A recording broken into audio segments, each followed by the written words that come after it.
Welcome in, Rob Kendall Show. Hope you're having a great Tuesday. Thanks so much for spending it with us. 2 hours of Indiana news, politics, and government. That's what we do here every single day. We got a whole bunch of stuff to get to today. Very interesting article in the Indy Star by James Briggs about the Republicans standing behind Diego Morales. We'll talk about that. And look, we're really going to talk about how politics, and I was thinking about this morning on the drive in. Politics is now, well, it probably has always been this way, but it's more brazen than ever that politics is just a giant social club designed to enrich the people in it. So many people go into it, and then once they're in it, they morph into whatever they think they need to be in that moment to elevate themselves inside of the club that they're a part of. It's not about you. It's not about me. It's about them. And the parties are, I mean, look, the parties have always been about themselves, but we are seeing the constriction, the strangulation of any semblance of independent thought anymore. And so we'll get into that. Because, look, one of the reasons I think I became popular on WIBC and still am here is the fierce independence that I have, while I am, much to the dismay and anger of many people, a Republican in good standing, really independent thought. I believe in the principles espoused by the Republican Party. I believe in most of the party platform espoused by the Republican Party. The problem is they don't follow through on it. It's just words on a paper.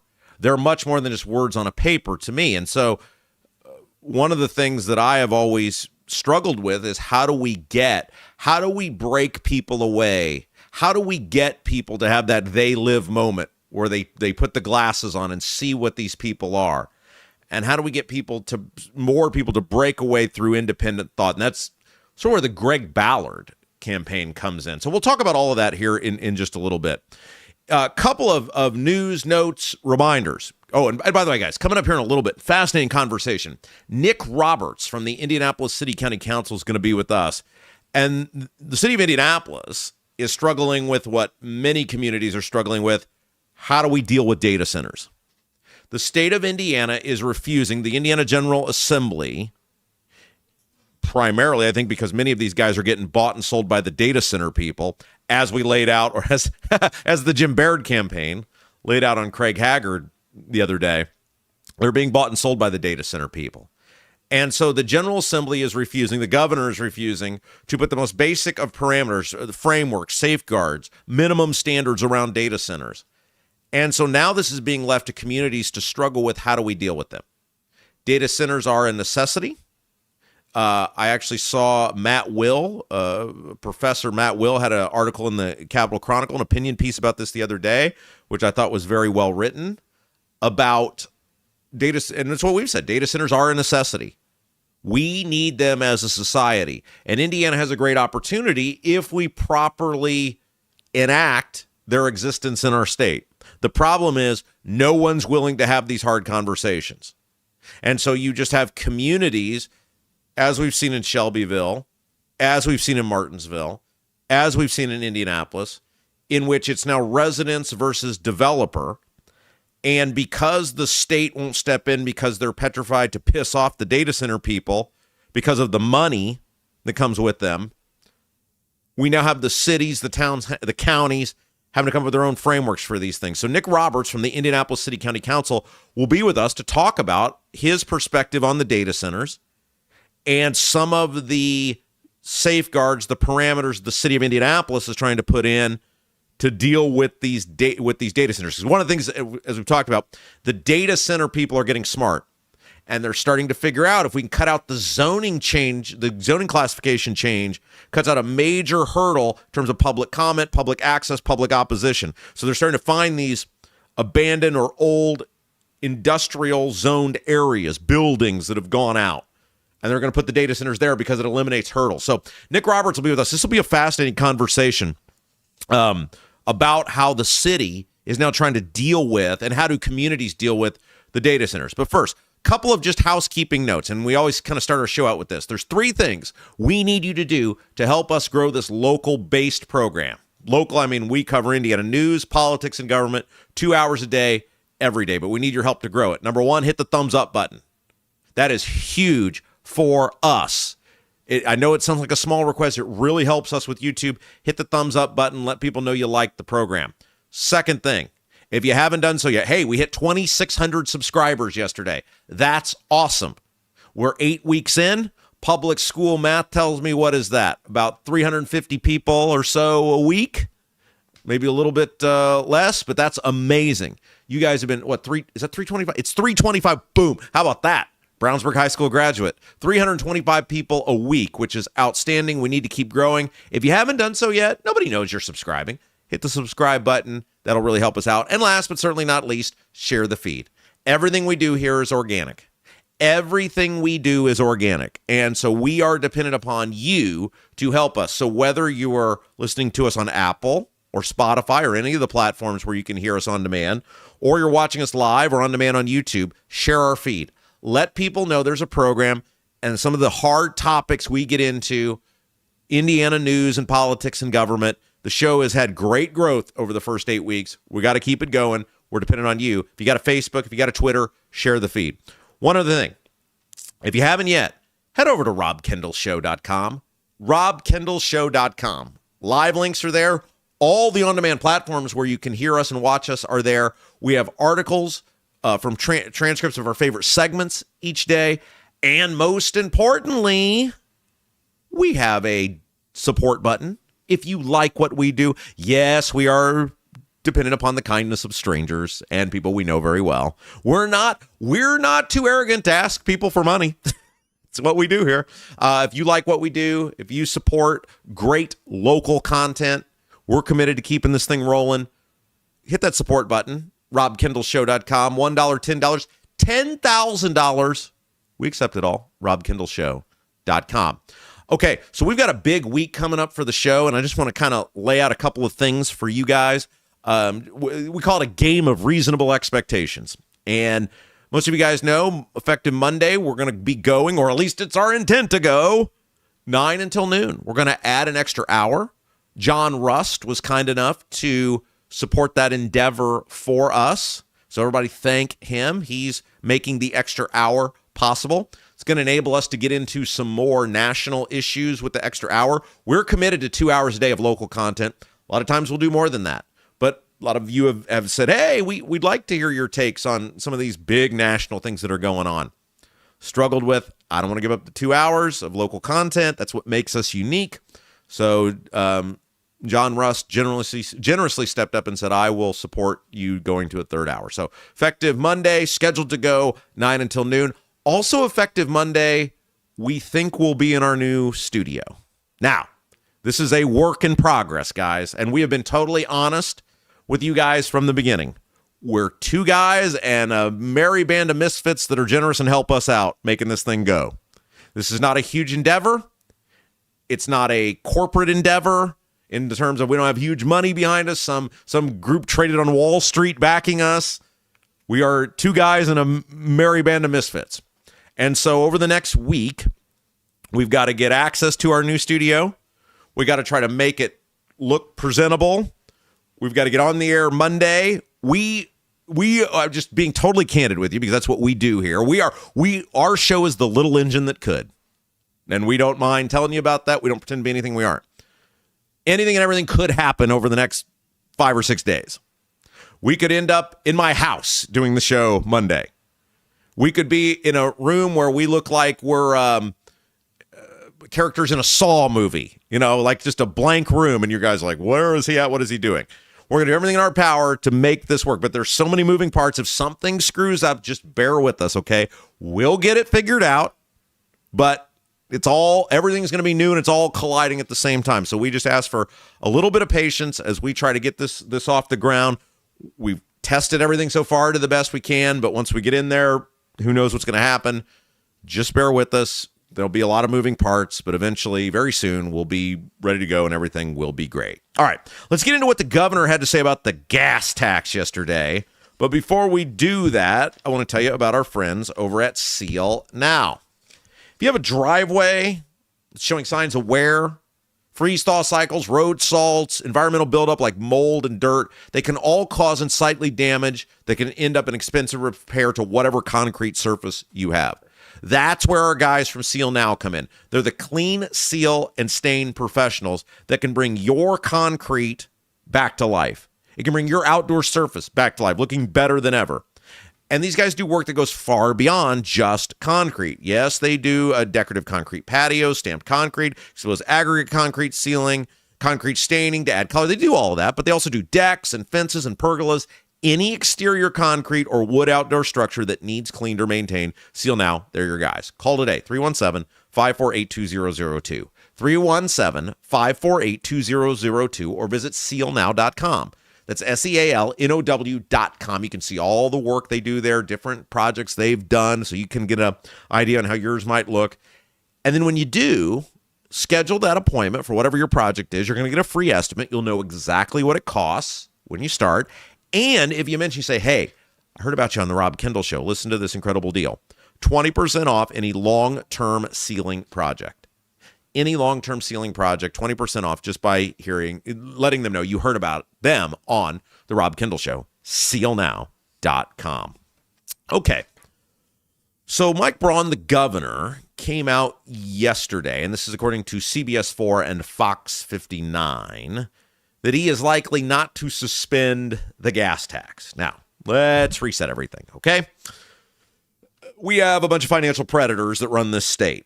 And as such, they target things that you can't get out of that you have to have in order to live. Why are the two of the highest taxes property taxes and gas taxes?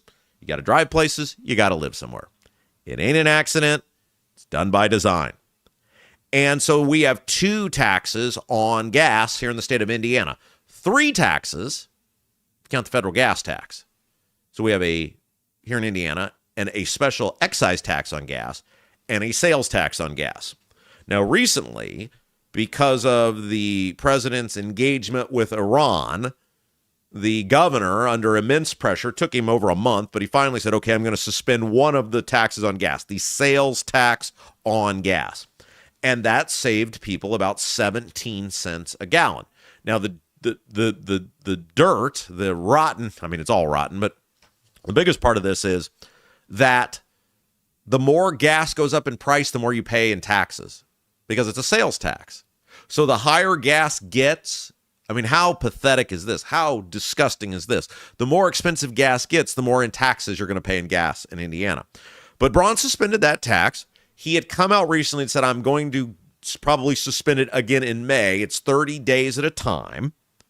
And he was going to suspend it because of the increased price in gas. The actual sales tax on gas was going to go up in price. It was going to be 23 cents a gallon, up from 17.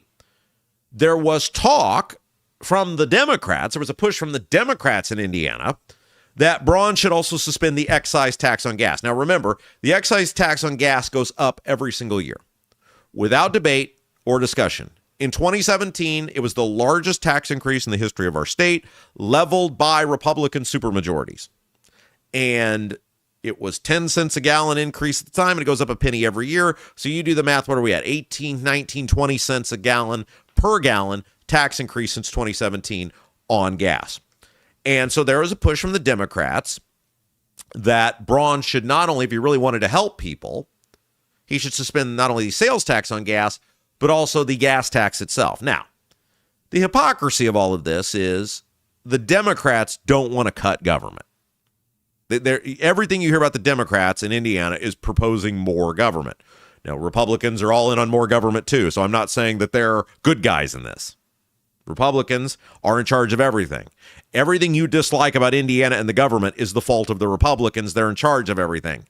But I also have to call hypocrisy when I see the Democrats trying to pretend like they're fans of the people because they just want to keep spending more money too. Like when Braun, and we'll talk about this in a second, is giving away the $200 million in free daycare. You're paying for other people's daycare. The Democrats are mad it wasn't more money for free daycare. Free in air quotes. So the Democrats are mad. Here's what Braun said when he got asked about suspending the excise tax and saying no to that. All of us in public office, though, need to make sure we're doing what we can. Braun said, the affordability issues, I'm going to throw everything in the kitchen sink at it. Braun is the worst word salad, nonsensical, I have no idea what the hell he's talking about person ever. Like, whatever you ask him, it is some bizarre string of words that should not be going together that don't answer the question you ask. So that was his response about the gas tax. But basically, he ended up saying, kiss my ass, I'm not suspending the excise tax on gas. Greg Porter, who is on Ways and Means, that's the taxing committee, Democrat from Indianapolis, said, quote, the state government doesn't need any more tax revenue. Let me repeat that again because I have to agree with him on that. The state government doesn't need any more tax revenue. What we need is for people to keep more of their paychecks. It's about affordability for Hoosiers trying to make ends meet. Great. Wholeheartedly agree. Stop proposing to spend money, Greg Porter, on stupid crap like free daycare for people, many of them not working. Like, we don't give Democrats credit for wanting to make government better and trying to say, well, I want you to keep more of your own money because you just keep proposing that we spend more money. However, I do agree with him wholeheartedly when he says the government doesn't need any more tax revenue. And everyone should remind Greg Porter of this anytime he proposes a new government program. You don't need any more money, Greg Porter. You don't need any new taxes. All right. So then Braun essentially acknowledged that he is going to, on all likelihood, suspend the sales tax on gas again. He has until May 8th to make that decision. And then I got to thinking, because I'm reading this article on CBS 4 and Fox 59.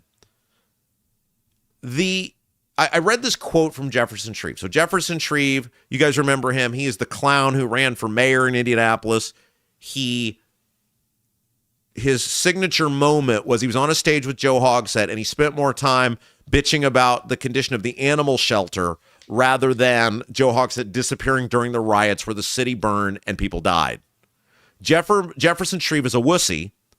Well, he's something different than a wussy, but because I've enacted family, FCC, applicable radio standards here wherever possible, I won't use the word I want to use. He's a coward. He's also the guy who ran for mayor on a stricter gun control policy than Joe Hogsett has. And he's ridiculous. But he got asked about this. And he said, quote, I know Braun's considering extending that. He's talking about the sales tax on gas suspension, another 30 days. It's important that we have the means to maintain our roads, bridges, that state and federal infrastructure. So this can't go on forever. And it got me thinking, and this is where you should get really mad. Because you're seeing with Shreve, and I'm seeing with other people, they're beginning to try to convince you that any break you get on taxes, services the government are actually supposed to provide will suffer. So you never notice this, how anytime they propose you get a break on the taxes you pay, no matter how high the taxes get, anytime they propose that you get a break on that, somehow government services are going to suffer. And you should get really mad. And that's basically what Shreve was suggesting there.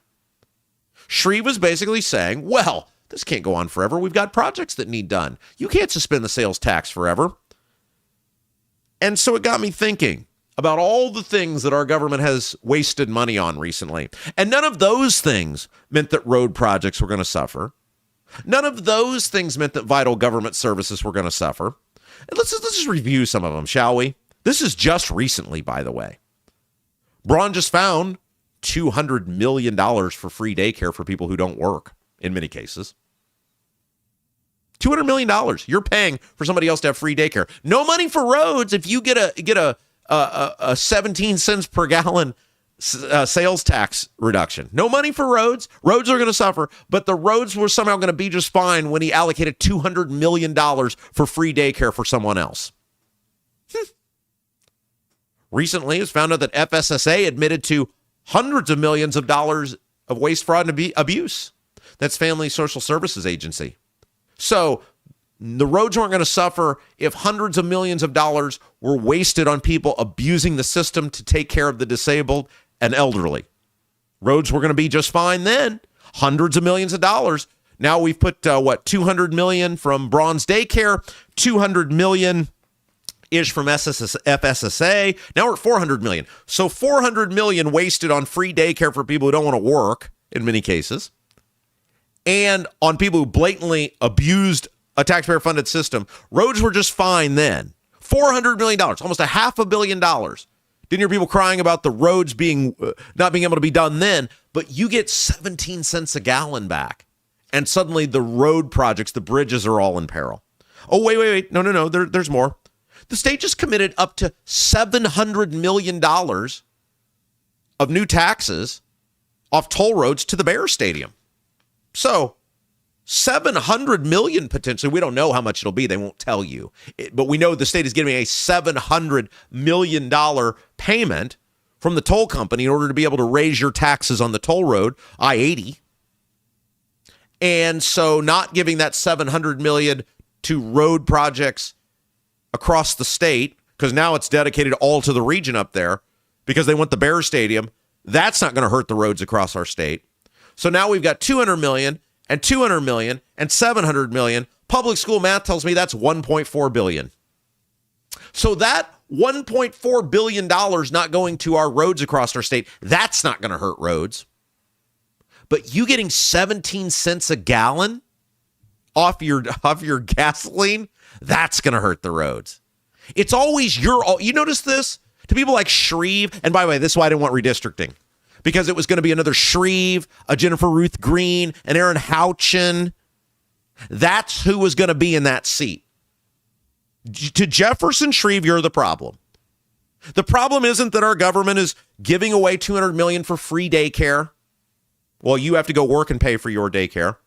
The problem isn't to Jefferson Shreve that the state wasted $200 million on waste, fraud, and abuse. People just making crap up about that wasn't happening, billing the state for stuff that didn't happen, taking care of people that weren't actually taken care of the way they're supposed to be taken care of. No, that's not the problem. The problem to Jefferson Shreve isn't $700 million plus in new taxes on use of the Bears, billionaires, the McCaskies can have a free stadium. No, that's not the problem. 1.4, I just found. See, people were always like, well, what would you do? Well, I just found 1.4 billion. Huh. How long have we been at this segment? What, 15 minutes? I just found 1.4 billion. All money that exists to fix the roads. No. To Jefferson Shreve, you're the problem. Oh, and that doesn't even get into the quote-unquote little stuff, right? Like, Diego Morales just wasting $300,000 on unused vehicle history reports. No. That's never the problem. That's never the reason the roads can't get fixed. You're the problem. You are the issue because you got 17 cents off a gallon of gas. Guys, you guys are amazing. I heard from Tina Duncan. She's one of the owners at Double D's Barbecue. And she sent me a message last night saying how many of you came to their fabulous restaurant over the past week. How great their business was. How many of you said, we're here because we heard you on Rob's show? They're ecstatic. You guys are amazing. I can't thank you enough for all of our sponsors that you reach out to and you guys support. And guys, by the way, speaking of Double D's Barbecue, if authentic wood smoked barbecue is your thing, Double D's Barbecue in Clayton, that's a place for you. Owners, we mentioned her, Tina Duncan, her husband Dennis, their son Garrett, they run the show over there. They're from Memphis, so when it comes to barbecue, not screwing around. No pellet smokers, no roasters, just authentic wood smoked Memphis-style barbecue.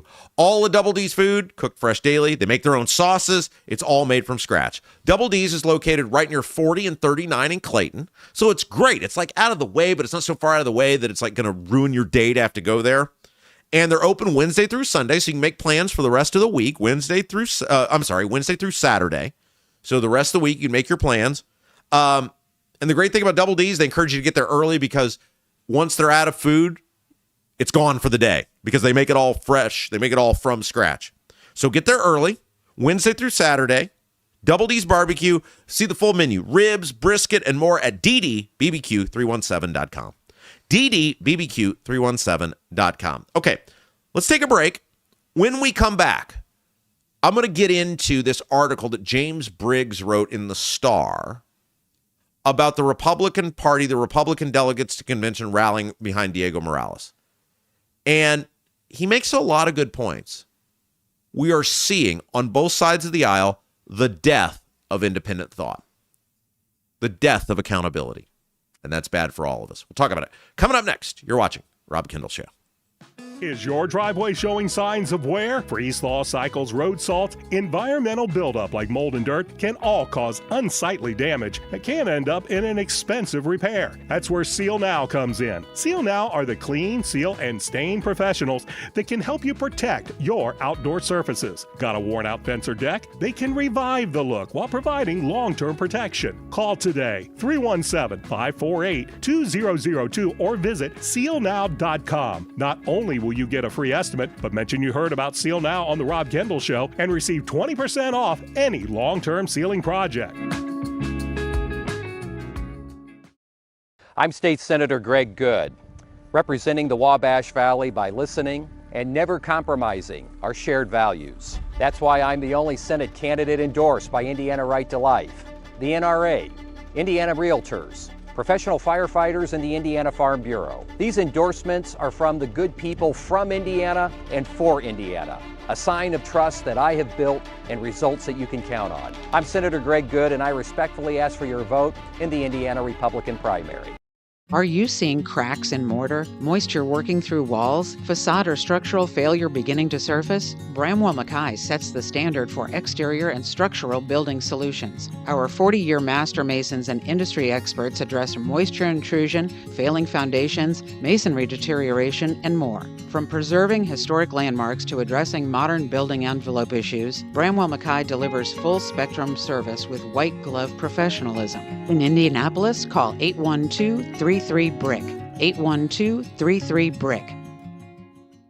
Hi, I'm John Piper. I'm running for Congress in Indiana. I'm the only candidate in the United States of America exposing the crisis we have in mother's breast milk. Purdue University is a major player in that. Purdue is selling our veterinarians to out-of-state corporations for big money. Bobby Kennedy needs to know about it effective immediately. We are 55,000 veterinarians short across the United States. My two major opponents, Craig Haggard and Jim Barrett, are both protecting the Iranian terror cell in Plainfield, Indiana. I'm John Piper. I approve this message. Paid for Friends for Piper for Congress.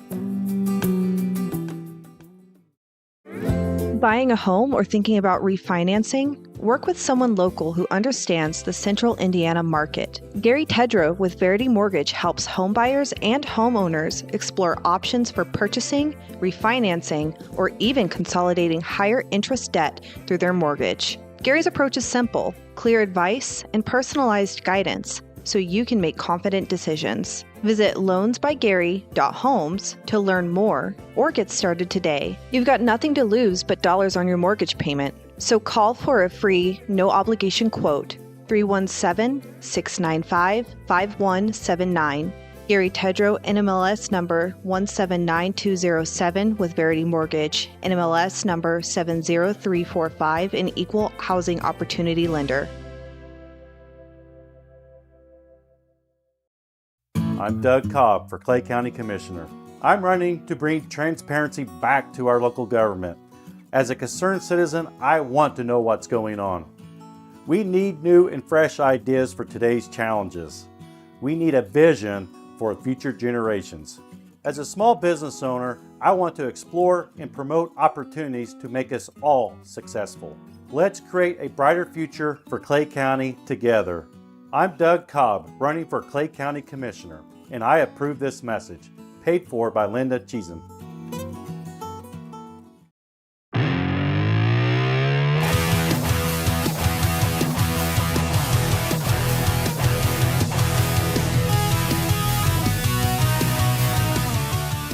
Hey guys, welcome back. Rob Kendall Show. Thanks so much for joining us. If you haven't done so yet, hit the like button. That really helps us. You people know who you are. Don't be a freeloader. Don't be a grifter. Don't be some dine and dasher. Hit that thumbs up button. We give you this programming free of charge every single day. Do your part to help grow this program. Hit the like button at Rob Kendall on the YouTube feed. Also, check out robkendallshow.com for all the different places you can access this fabulous program, as well as our support button. And if you're feeling super generous, share our feed on Facebook, on Twitter. Get the word out about this program. Guys, in just a second, we're going to talk about the death of independent thought and how the parties are strangling the idea of independence, of freedom of expression, and it's hurting all of us, and it's hurting our society. We'll get to that in just a second. Before I do that, I want to tell you about our friend Lauren Wilson. You know, we talk about every so often we're going to have like a business of the day with these great local people that support our show. Lauren Wilson is my chosen business of the day today. Guys, reach out to her. Let her know, even if it's just say thanks for supporting Rob. That would really help us out. Lauren Wilson is a realtor with @Properties, and she would love to get to know you. Even if you're not moving today, even if you're not buying a house today, never hurts to meet somebody who can help you plan out a strategy, who can help you get an idea of what do I want to do. So then you know what to start looking for. Then you know what is in your wheelhouse. And she knows what's in your wheelhouse, so she can keep an eye out for you. Lauren Wilson with @Properties. Let's show her some love today. 317-590-2290. 317-590-2290. Lauren Wilson, Hoosier lifer, Cascade High School graduate, military vet. Let's show some love to Lauren Wilson with @Properties today. 317-590-2290. Get to know her. Okay, so James Briggs with the Indy Star had an article that got me thinking about a whole bunch of different things. And that's sort of how my mind works, right? Like I always try to read, whether it's an opinion piece, a news piece. I read the article, I'm like, okay, what are they saying? But what are sort of some of the unsaid things here? And so Briggs wrote this article about the upcoming Republican convention in which Diego Morales is going to be challenged, the incumbent Secretary of State, is going to be challenged by David Shelton. And the title of the piece is, if electing Diego Morales is the price of winning, it's too high. And here's how he described Morales. And I thought this was pretty much spot on. Quote, a person so compromised and ill-suited for leadership that he can only succeed in a landscape where team politics determines value and moral virtue no longer matters. I thought that was just spot on. It is what the Republican Party has become. Now, look, I'm still a Republican in good standing. I still consider myself a Republican because I believe in the ideals on paper that the Republican Party claims to be for. My issue with the Republican Party is they don't do the things that they write on the paper. And they haven't done it for a very long time, and it's gotten progressively worse. The Republican Party, the political parties, plural, have become essentially nothing more than a social club in which the people who lead the charge have figured out that they can enrich themselves at the expense of the rest of us. And the rank and file people in the club so want to stay in the club, they're too afraid to stand up and do anything about the people in charge. And it's really true in both places. Look at the Democrats. I mean, look, the Democrats aren't immune to this either. They just don't have any offices in the state of Indiana right now. When you look at some of the people that we interview, whether you agree with them or not, like a Joe Mackey who's running for Congress last week, Bo Bai yesterday, Nick Roberts is going to be with us coming up next to talk about the data centers. And by the way, one of the reasons I think we are popular is we talk to Democrats all the time. Don't agree with them on a lot of things, but that's what I've always strived to do. At WIBC, you used to see us get Democrats all the time that other shows couldn't get because I believe in giving people who have influence an ability to speak. I believe in having those conversations, and I always have believed that you're smart enough to hear what they have to say and then come to your own conclusions about it.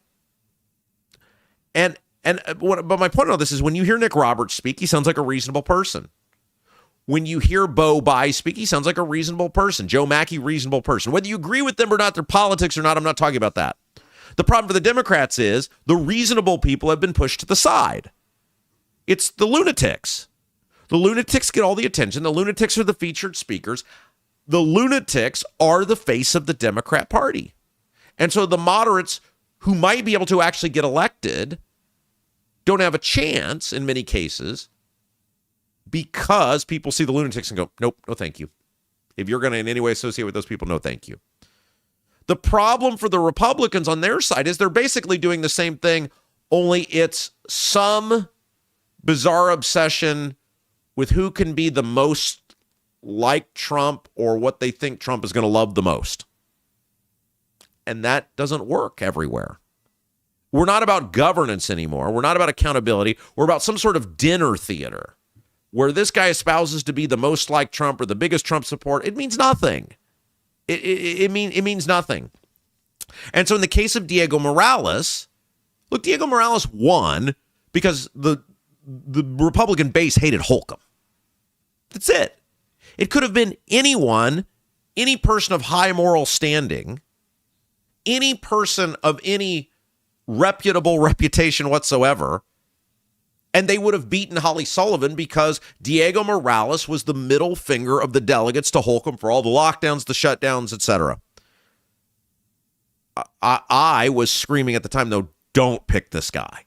David Shelton is running. He was running. I said, if you want to protest Holcomb, great. By all means, I'll lead that rally. That is not the guy because he is a grifter, scumbag, con man politician. And what have we seen the past 3.5 years? We have seen from Diego Morales the behavior is everything I told you it was going to be.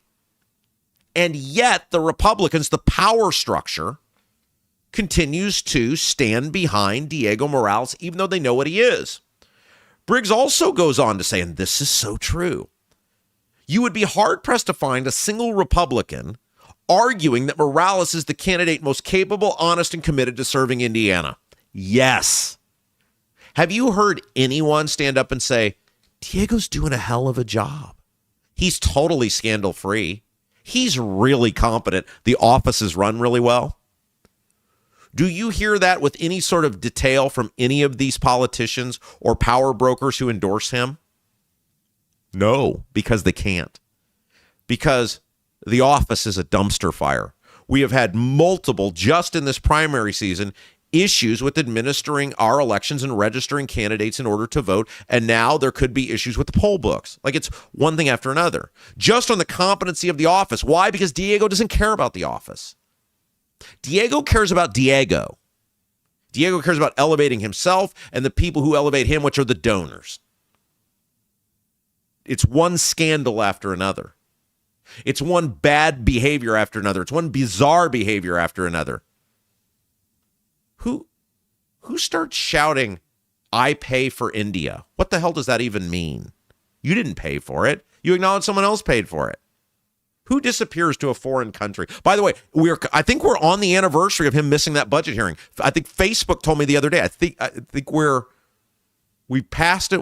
I can't remember. Anyway, you guys have the Facebook memories where you go back and see all your old stuff and look at yourself. I think we're maybe a month behind on that. Anyway, it doesn't matter. Doesn't matter, guys.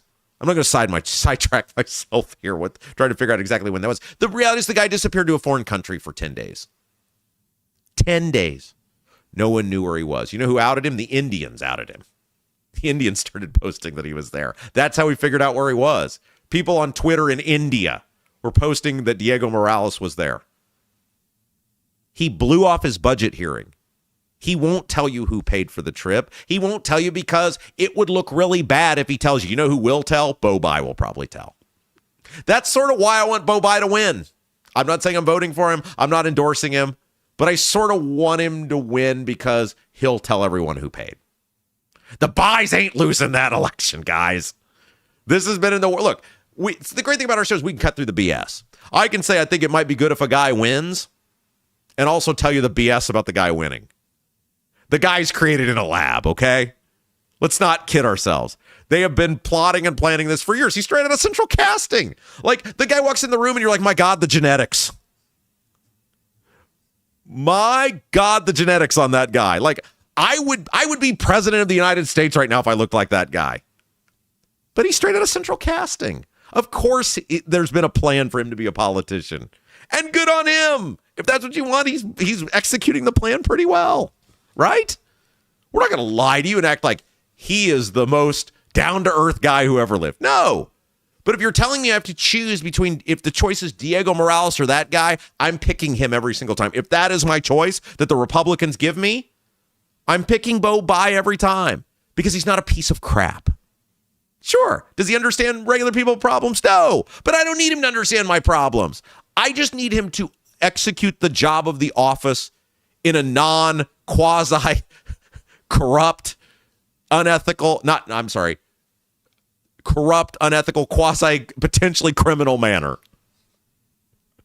Who knows the crap Diego's pulled? Who knows? We have no idea. We have no idea what this guy has actually done. And we need someone to get in there to unlock everything. Right? It's like a storage locker. We need someone, it's like Storage Wars. We need Bai or Ballard or Shelton or whoever it is. Or Shillings. I'm just naming all the people running. Potter, whoever it is, to get in there and open that storage locker up. To bid on it, open the storage locker up, and find out if there was any criminal behavior that took place. Or what could be criminal behavior took place. We have no idea. It's all hidden. It's all shrouded in mystery. We have no idea. And the Republicans allow it to happen. Briggs goes on to say, and this is the most frustrating part of all, and he's absolutely right. The elected people who know what Morales is the best and have the ability to stop him are the ones lining up behind him. That's what's most disappointing. Todd Rokita, Jim Banks. Todd Rokita has the ability to move a lot of headway on finding out who paid for that trip to India. Todd Rokita has the ability to get to the bottom of a lot of stuff related to Diego Morales. He's the chief law enforcement officer for the state. Never going to get it, though, because Todd gave him a bunch of money and endorsed him. Why would Todd Rokita do that? Why would Todd Rokita do that? Why would Jim Banks do that? It's not like it's in dispute what this guy is. These are our elected officials who should, above anyone else, be holding Diego Morales to account. Briggs writes, quote, U.S. Senator Jim Banks, Attorney General Todd Rokita, and other top Republicans who enthusiastically throw their support behind Morales are telling you that all manner of misconduct is acceptable so long as the transgressor wears a red hat and pays lip service to the correct politics of the moment. Spot on. Spot on. These guys know what Morales is. They know what he's done. They probably know way more than I do about what he's done. If those guys came out and enthusiastically said, we are Republicans, but we are not for this. We are Republicans, but this has to stop. the corruption, the unethical behavior, the potentially criminal behavior. Who knows? It all has to stop. The no-bid contracts, the hiring of family members, the $90,000 car, the disappearing to a foreign country for 10 days and then refusing to say who paid for it. All of it has to stop. We support David Shelton, who is an actual clerk, who actually administers elections right now. That would make you're still supporting a Republican. But it comes back to what I've been talking about for a while, which is the death of independent thought. There used to be space in the Republican Party for people like me. Like when I first got engaged in politics, this would have been 2010, 2011, when I ran for public office. Like, I was different than everybody else at these meetings I would go to, but I wasn't public enemy number one. I wasn't called horrible names. I wasn't shunned. I wasn't banned. I was invited and people would engage and we'd have these conversations, and I had many of the same opinions that I have now back then. I was an outsider. I was different than everybody else there, but I wasn't ostracized. I was allowed to have my thoughts. I was allowed to hold people accountable. I was allowed to speak out. Today I get banned from Lincoln Days. Think about this. A Republican in good standing who votes in every Republican primary, has since 2010, lifelong Republican other than in 2008, like so many other Republicans. I, at the behest of Rush Limbaugh, voted in a Democrat primary against Obama.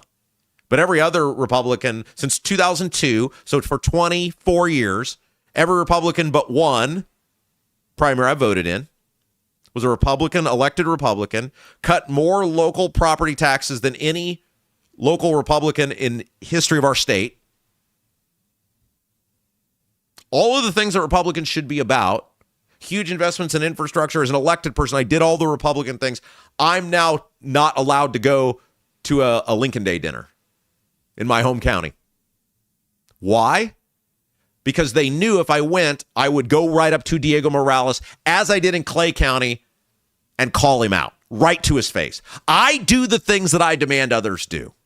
And what would happen? Diego would have another meltdown like he did in Clay County and start shouting, I pay for India. I pay. It's bizarre. The guy's a total frickin' weirdo. He has no business being in any public office, much less something the magnitude of Secretary of State. The Republicans knew that.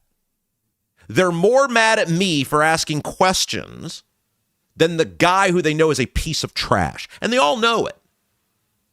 And so the Republicans just say, get him out of here. Not me, or not Diego, me. Get him out of here is me. The guy who espouses all, and when I'm saying, they will do this to you too. They will do this. They are doing this to you. We are seeing the death of independent thought. We're seeing the death of people who try to take a courageous stand and say character matters. The way you behave in the office matters. The way you handle other people's money matters. I got into politics because I believed that the Republican Party was the tent where that happened. And I thought, well, I can make a difference because the Republicans, they're about free thought. They're about disagreements. They're about independent thinkers like me being able to speak out and go, you know, that guy's got a point. Here's how we make things better. Let's do that. He's right on about that. And I believed if you just showed by leading, if you just showed by doing things the right way, if you governed the right way, people be like, yeah, that dude, he did all the things, right, that we're supposed to be about. Good on him. No, they don't do that because it's not about good governance anymore. It's not about you. It's not about making a better life for you. It's not about supporting people who will behave in a business-like, professional, ethical, not corrupt manner. It's about the party. And if you flow money into the party, if money that touches you touches the rest of the party, if they're worried that you going away would make their money go away, that's all they care about. I still believe we can bring back independent thought. When people are like, well, how could you possibly even ponder supporting Ballard? Because I want the Republicans to be the way they used to be.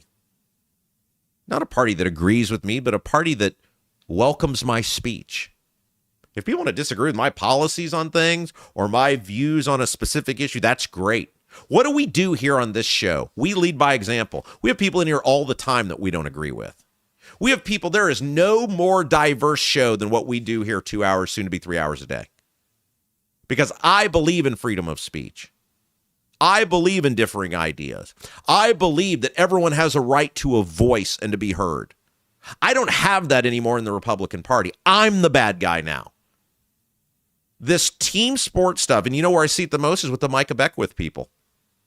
No matter what crap that guy pulls, there are people who will defend it, they will excuse it, and they will make me the bad guy. They passionately make me the bad guy on social media for calling it out.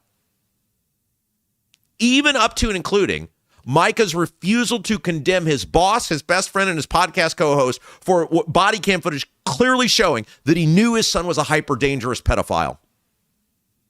Nathan Peternell and his wife, the body cam footage shows they were informed in September when the devices were seized from their home. They acknowledged what was going on. Their son is a heinous lunatic who is a danger to any child. What'd they do? They covered it up from the church. They let him back in where little kids, including mine, were present. Micah won't call that out. He stands behind Nathan. Disgusting. Disgusting and unacceptable. You call that out, you're a bad guy. To the Micah apologist. You notice this? All of these people have their apologists who, no matter what they do, like, that's a pretty sad existence. To be unable to go, yeah, you know what? He screwed that up. He really should do fill in the blank. But politics now is this club that demands such absolute subserviency that people, even the ones who know what's right, are too afraid to speak out. Hey, guys, if you got a leaky chimney or water in your basement, cracks around the exterior of your home, Bramwell Mackay Property Services and Consultants is your authority for chimney repair, tuck pointing, foundation repair, crawl space to basement conversions, basement waterproofing, and more. Bramwell Mackay doesn't offer quick patches. Their team of 40-year master masons and industry experts address the root cause and provide solutions that last lifetimes. Your home is one of your biggest investments. Treat it that way. Bramwell Mackay, BRAMWELLMCKAY, your masonry, foundation, and chimney specialist. Okay, we'll take a break. When we come back, this is going to be a fascinating conversation. How do we deal with data centers? How should governments take the lead on trying to put parameters and safeguards around data centers and try to bring communities together, protect residents? The city of Indianapolis is struggling with this right now, like other communities. Nick Roberts from the Indianapolis City County Council is going to be with us. He's got some ideas. There's policies out there right now. What does he think about those? We'll get into all things data center when we come back. You're watching Rob Kendall Show. Right now, everything's expensive. That includes things you need around the house. If your water heater, water softener, or well pump goes out, or even if your toilet stops working, you could be looking at a major expense. Don't let your next call to a plumber break the bank. Call John at Black Sheep Plumbing. John is a Hoosier lifer who takes pride in and stands behind his work.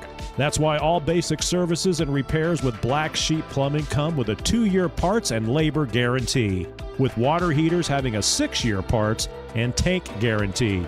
Call or text Black Sheep Plumbing for all your needs today and speak directly with John, the owner. 765-315-7558. That's Black Sheep Plumbing at 765-315-7558. I'm State Senator Greg Good, and I'm here on the Wilson family farm to tell you the truth. Am I allowing China to buy our farmland? No. I'm doing the opposite. I want to kick China's butt, and my record clearly proves it. Some say I'm against Trump. I'm against D.C. insiders trying to scheme away our state and local freedoms. I stand for what is right, regardless of who is in charge in D.C. I stand with you. Do you want a proven leader, a principal, or a political puppet? I ask for your vote on May 5th. Is your driveway showing signs of wear? Freeze-thaw cycles, road salt, environmental buildup like mold and dirt can all cause unsightly damage that can end up in an expensive repair. That's where Seal Now comes in. Seal Now are the clean, seal, and stain professionals that can help you protect your outdoor surfaces. Got a worn-out fence or deck? They can revive the look while providing long-term protection. Call today, 317-548-2002, or visit sealnow.com. Not only will you get a free estimate, but mention you heard about Seal Now on the Rob Kendall Show and receive 20% off any long-term sealing project. Hi, I'm Lauren Wilson, a realtor with App Properties. Born and raised right here in Central Indiana and a Hoosier through and through. Selling your home is a massive undertaking, and I completely understand what that is. That's why when you work with me, we put a great plan together to make sure that when your home comes to the market, it is in the best light possible. Again, I'm Lauren Wilson, 317-590-2290, 317-590-2290. Let's put a plan together and get your home sold. I'm Doug Cobb for Clay County Commissioner. I'm running to bring transparency back to our local government. As a concerned citizen, I want to know what's going on. We need new and fresh ideas for today's challenges. We need a vision for future generations. As a small business owner, I want to explore and promote opportunities to make us all successful. Let's create a brighter future for Clay County together. I'm Doug Cobb, running for Clay County Commissioner, and I approve this message. Paid for by Linda Cheesem. Hi, I'm John Piper. I'm running for Congress in Indiana. I'm the only candidate in the United States of America exposing the crisis we have in mother's breast milk. Purdue University is a major player in that. Purdue is selling our veterinarians to out-of-state corporations for big money. Bobby Kennedy needs to know about it effective immediately. We are 55,000 veterinarians short across the United States. My two major opponents, Craig Haggard and Jim Barrett, are both protecting the Iranian terror cell in Plainfield, Indiana. I'm John Piper. I approve this message. Paid for Friends for Piper for Congress.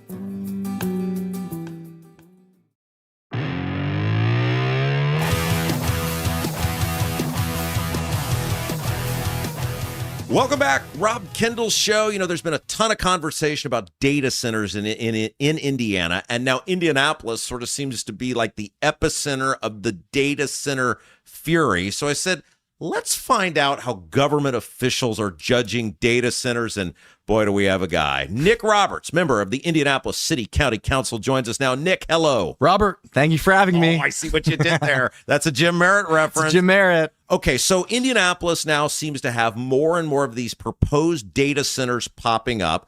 Some have been accepted, some have been pulled back. You're on the City County Council.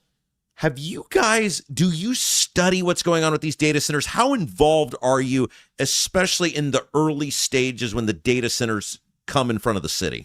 Yeah, so really it's just kind of a case-by-case situation, right? Like there are some that are much more proactive with the council. There are some that are much more working with that one counselor in the district. And obviously, you know, not to get too much into the weeds of it, but it really does matter which counselor's district these projects fall into. That's a big deal. Because they're the only ones that can actually overturn a zoning decision from the full count or from the zoning boards to the full council. Okay, so let's talk. We like weeds here. That's what we do. Yeah.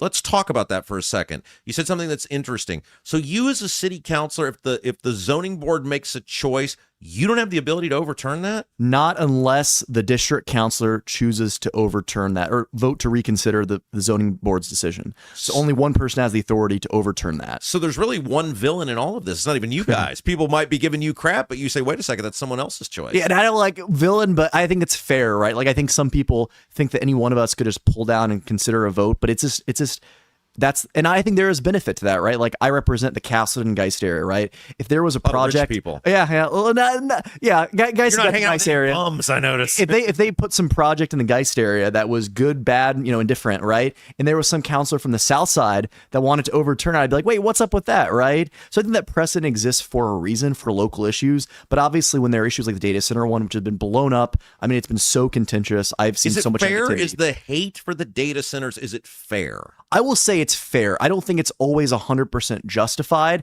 I think a lot of it is there are a lot of misconceptions people have, but a lot of accurate conceptions. I think data centers have not made the case for why they benefit communities, period. We both know they have to come at some point. We have to build them in some cases, but if we do build them, they have to be done with community benefit, community input. And right now, they've just not made the case and ultimately not made a good sale to local politicians for why they actually should be built. Let's talk about that for a second. Nick Roberts from the Indianapolis City County Council is our guest. We're looking into how communities view data centers, how Indianapolis is viewing data centers, how elected officials are viewing data centers. What should the data center people and the government, let's look at both the sides of this, what should they be doing better to maybe take the temperature down on some of these data center proposals? Yeah, I mean, I think number one, the data center proposals and the utility companies have to make it very clear, come up with all the data, if it's true, because I've seen a lot of people push back on not believing it.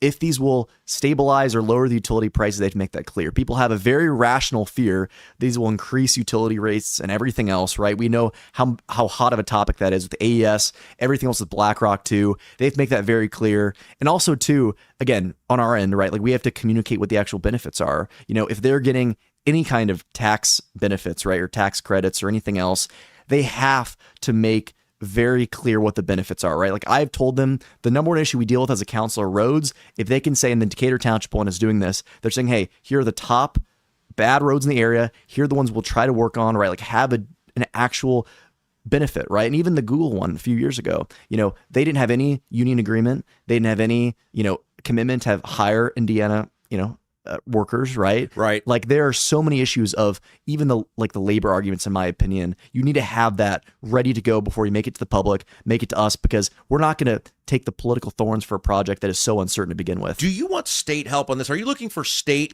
minimum standards? Would that, because that's what I've said. I said, look, if communities want to be stricter, that's fine, but the state's got to set some sort of floor in terms of barriers on these things. Absolutely. Well, and to me, the original sin of this whole thing was that the state is trying to take away local control over this, but also, again, they're subsidizing these, right? When in 2019, they passed the proposal to work on data centers, it was sold as this is going to change the state. It's a slam dunk, no issues whatsoever. And I've talked to some of the state legislators that are like, we were really not lied to, but we did not really see what was coming. Oh, these guys are always victims. I know. They're always we were lied to. Even this year, right? There was that House, I don't remember what the proposal was, maybe 1001 or something, that was dealing with that would have gotten rid of some local control, and some of them voted for, right? Yeah. I know that it was rescinded last minute, but I think there's a real question and there's a disconnect between what the community thinks and then what people in politics think. Nick Roberts from the Indianapolis City County Council is our guest. Indianapolis has proposed reforms on data centers.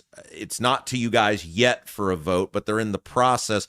Can you maybe walk through a little bit of some of the things that the city is putting forward? Do you like what they're putting forward? Yeah, I mean, I think it's necessary to have some sort of change, right? Because the current model of data centers are not warehouses. They're not fitting any other zoning definitions to a T. They are their own different entity. And one of the things because the data center people are smart, they've figured out if we find abandoned industrial sites that are already zoned I, we cut 90% of the public pushback out of the equation. And that's been the case for a lot of them in Indiana that have been pushed, through recently, right?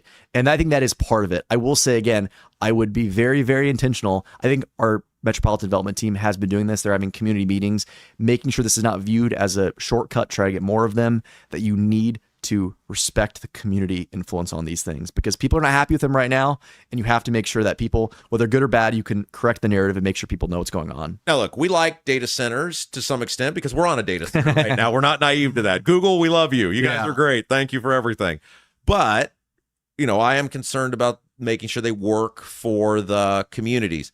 People are seeing you right now and they're like, how did an 8-year-old get elected to the Indianapolis City Council? How old are you, by the way? 25. And you were elected at literally 23. 23 years old. You're much younger than most of your colleagues. Mm-hmm. Do you have to explain the data centers? Do you have to explain it to VOP? Are you No, definitely not VOP. VOP is a very smart guy. But I mean, honestly, no, I will say, I think this is such an issue that is on the forefront of everybody's minds. I think everybody gets the basics. Get it? Even the old people get it. Yeah. The basics of it, I think, are understanding. And honestly, what I've seen with polling, young people are just as unsupportive of data centers as older people are. And I think there's very much, there was an original sentiment a couple years ago that people would say, well, I'm not really like last year of, well, I'm not necessarily anti AI, I'm just anti-data center, right? And the way it's being done. But I think there are a lot of people out there that's anti-AI. They want society to go back to how it was before AI. But everybody wants like to make videos of George Washington fighting their cat or something, right? They all want the AI. Not everybody, but a lot of people do. Yeah. Okay. So you are a fascinating guy, and many people know this, but for those who don't, you have a twin brother. Yes. Identical twin. You're a Democrat on the Indianapolis City County Council. Your brother, identical twin brother, like you look at you guys, it's like looking at the same human. You have to look very closely to tell the difference. He is so far to the right, he would look at me and be like, you dirty, rotten liberal. Yep. Like you guys are polar opposites. And you guys have got national attention over this. I think it's phenomenal that you guys are like best friends. You love each other. I would say we're best friends. But we're friends. We're friends. Yeah. How is that? Like, how is are you surprised at the national attention? I mean, TV, print, they've all been doing stories on you. Well, and there's a lot more to come. Don't be started on that. Yeah. Well, I've learned this about media. People will reach out to you about a story, they'll do it, and they'll hold on it for like 3 or 4 months before they don't release just put it out. Like we're filming this on a Friday. We're putting this out on a Tuesday. That has not happened like that. So there's a lot more to come. The thing with Tim and I, like there are people who have looked into it. I don't think there's ever been a pair of twins that have been politically involved in different parties ever. Yeah. And it's not happened. And I can't find it. So into politics for like forever. Yeah. Right. Yeah. When he only recently started getting like actually like politically involved, but he's always been a Republican. He's always been like, interested. He went to like a bunch of Trump rallies in 2016, right? Like he's always been a Trump fan. Did he feel he had to get motivated because you were so successful? He's like, I got to up my game because you're an elected official. Rob, here's the thing. He's the younger twin and he has an inferiority complex for his entire life because of it. Okay. What's the difference? I'm older by 12 minutes and he's never gotten over it. Ever. And he never will, probably. Okay, this is so crazy. You were telling me he was driving Scott Pressler around the state. That's like into the... And that's why I love that you were making fun of Scott Pressler so much, because I'm like, yes. Look, this will make people mad. And you and I were having this conversation off air, and I make people mad on my show all the time. There's a lot of genuine people who do the work like a Scott Pressler does. They knock on the doors, they register people to vote, they put signs out, and God bless those people. They're amazing. Absolutely. Pressler comes off to me very attention-seeky, I'll show up wherever and look and put a camera on me, and then he just sort of skadoodles on to the next place, right? Am I a bad guy you're around the grifter people all the time in politics. Am I wrong on that? I mean, that's part of the lesson of you doing the work, but there are 10,000 Scott Presslers out there, but he's the only one that knows how to utilize social media to get his message out, right? He's great at it. The reality is nowadays, if you're not showing the work on social media, people don't know what's happening. Yeah, he's good at it. I hate that, right? Yeah. Because look, he's really good at what he does. You're not fooling me, though. I've seen enough of you guys over the years. No offense. You seem like a nice guy. What I'll say, and this is true of, I think, politics too, like if you're not posting the things you're doing and the things that you're like, I respect that he does the work locally, but I do think it's kind of the people that give him like, he won Trump, Pennsylvania. It's like, come on, guys. Like one person can't take credit for it. Does your brother buy it, or does he drive him around with a smile on his face? Like, is your brother a true believer of, oh my gosh, this guy's really all for us? Or I think he knows that maybe some of it's a little bit embellished, but I think he does think I think he respects his work ethic, which I think a lot of people do, right? Yeah. And it does take work to go all around the country and do all of this, but you have to be realistic. Like this one guy didn't entirely win a state for Trump, you know? Who are you supporting for mayor of Indianapolis? We now know we're going to have a contested primary. You got Hundley in, you got Vop who's running. There'll probably be others. Are you running? Are you throwing your name in? Rob, I'm happy to announce today I am officially not running for mayor of Indianapolis. Officially. No rumors. Is there an age requirement on There's not. So the only thing is that because of the broken, in my opinion, 2-party rule in Indiana, right, which a lot of people have gone over ad nauseum, 80% of people can't run. That's right. But in order to be eligible, you have to vote in 2 consecutive party primaries, right? There's no age minimum to be in there. But you have to be a registered voter.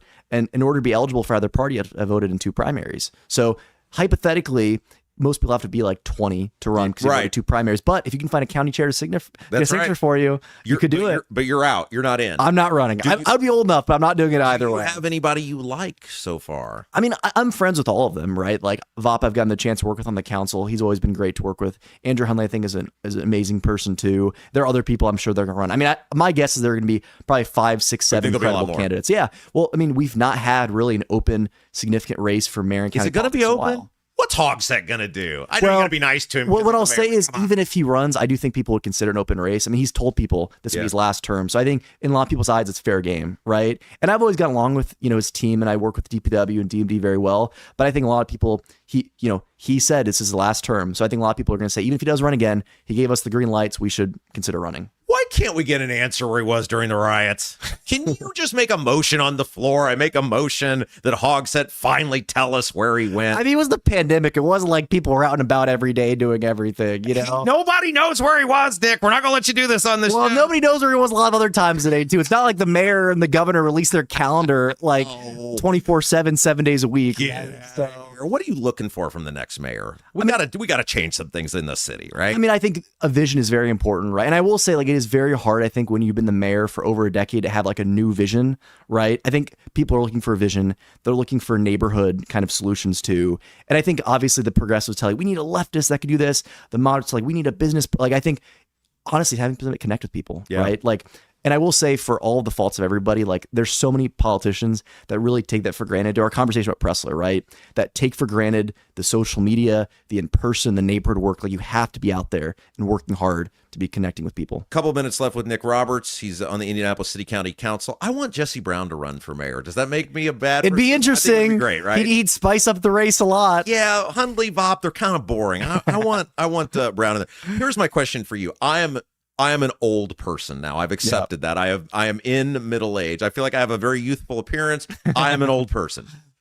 I cannot imagine. I was young when I got into politics, right? I was your age-ish. Yep. But social media wasn't what it is now. The apps, all the stuff weren't the thing certainly like they are today. Is it hard for you being a young person trying to have a life of some sort? You went through some hard stuff that ultimately all got dismissed. Yeah. Is it hard being a young person trying to have normal relationships, but being in this very important position? Like, it seems kind of miserable to me, but you seem to like it. I honestly love it. I really do. Like, I love 95% of days. I think local politics really is the best. Like, I've lived in Lawrence Township, where my district is, my entire life. So, but like, don't you always have to have your guard up? Like, you always do. have to. That's again. what I'm saying. That's the You're thing. a young person. I know. Like, I wish I could just live my life and be carefree, but that's not what I. That's what I'm saying. That's not hard. But, yeah, it's hard, but honestly, I find the good outweighs the bad. Like, I think what I did at 25 years old in Broad Ripple, and I'm proud of some of it. Like, I'm not ashamed of it, right? But I'm also 25, right? It's normal behavior. It's nothing criminal. It's nothing wrong. It's the way people. You can't do that because then you end up the lead story in the Indy Star, right? Yeah. Counselor behaves like buffoon, right? Yeah. You don't miss being able to do any of that? Honestly, I've always just been like a very chill person. Like, I've never had like a crazy wild side. Like, I'm like super ADHD and I talk fast, but like, I don't have like I have craziness in my like work ethic and like my like what I want to do, but I'm not crazy in terms of all that. So I'm not really, I don't drink. I don't party really. So like, for me, it's not really a worry. And so like when I ran, because I knew that stuff was out there, I was like, I had a crap ton of fun in Broad Ripple. Bring it on, boys. I know. Yeah. Well, the difference is now everyone has phones. So now you can be a lot more careful. And I've always known that. So I just don't do anything stupid that can be recorded. You know? Nick Roberts, man, I consider you a friend, man. I know you're a big fan of what we do, and I appreciate you being here with us. And tell us a little bit about the data centers and how those things are going, because I think it's an important conversation. Thank you, Rob. And like I said to you, I've not missed a single episode yet of the show. So I'm the one person listening to every single one. So our fan singular. Nick Roberts, thank you, brother. Thank you, Rob. Yeah, you're watching Rob Kendall Show. I'm State Senator Greg Good, representing the Wabash Valley by listening and never compromising our shared values. That's why I'm the only Senate candidate endorsed by Indiana Right to Life, the NRA, Indiana Realtors, professional firefighters, and the Indiana Farm Bureau. These endorsements are from the good people from Indiana and for Indiana, a sign of trust that I have built and results that you can count on. I'm Senator Greg Good, and I respectfully ask for your vote in the Indiana Republican primary. Is your driveway showing signs of wear? Freeze-thaw cycles, road salt, environmental buildup like mold and dirt can all cause unsightly damage that can end up in an expensive repair. That's where Seal Now comes in. Seal Now are the clean, seal, and stain professionals that can help you protect your outdoor surfaces. Got a worn-out fence or deck? They can revive the look while providing long-term protection. Call today, 317-548-2002, or visit sealnow.com. Not only will you get a free estimate, but mention you heard about Seal Now on the Rob Kendall Show and receive 20% off any long-term sealing project.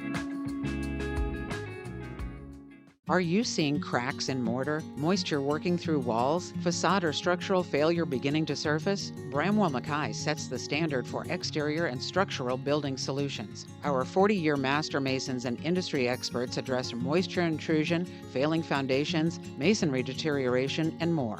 From preserving historic landmarks to addressing modern building envelope issues, Bramwell Mackay delivers full-spectrum service with white-glove professionalism. In Indianapolis, call 812-33-BRICK. 812-33-BRICK. Hi, I'm John Piper. I'm running for Congress in Indiana. I'm the only candidate in the United States of America exposing the crisis we have in mother's breast milk. Purdue University is a major player in that. Purdue is selling our veterinarians to out-of-state corporations for big money. Bobby Kennedy needs to know about it effective immediately. We are 55,000 veterinarians short across the United States. My two major opponents, Craig Haggard and Jim Barrett, are both protecting the Iranian terror cell in Plainfield, Indiana. I'm John Piper. I approve this message. Paid for Friends for Piper for Congress.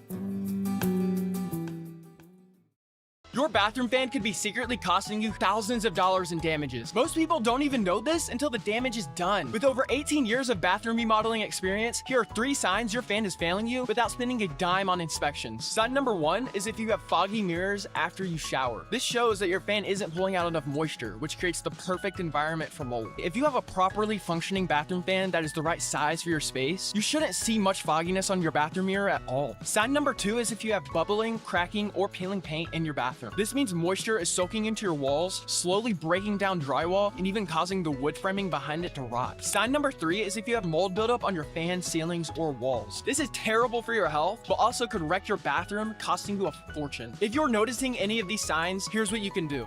Call Vent Savvy today at 317-300-4434. That's 317-300-4434 and mention Rob for a free attic inspection. I'm Doug Cobb for Clay County Commissioner. I'm running to bring transparency back to our local government. As a concerned citizen, I want to know what's going on. We need new and fresh ideas for today's challenges. We need a vision for future generations. As a small business owner, I want to explore and promote opportunities to make us all successful. Let's create a brighter future for Clay County together. I'm Doug Cobb, running for Clay County Commissioner, and I approve this message. Paid for by Linda Cheesem.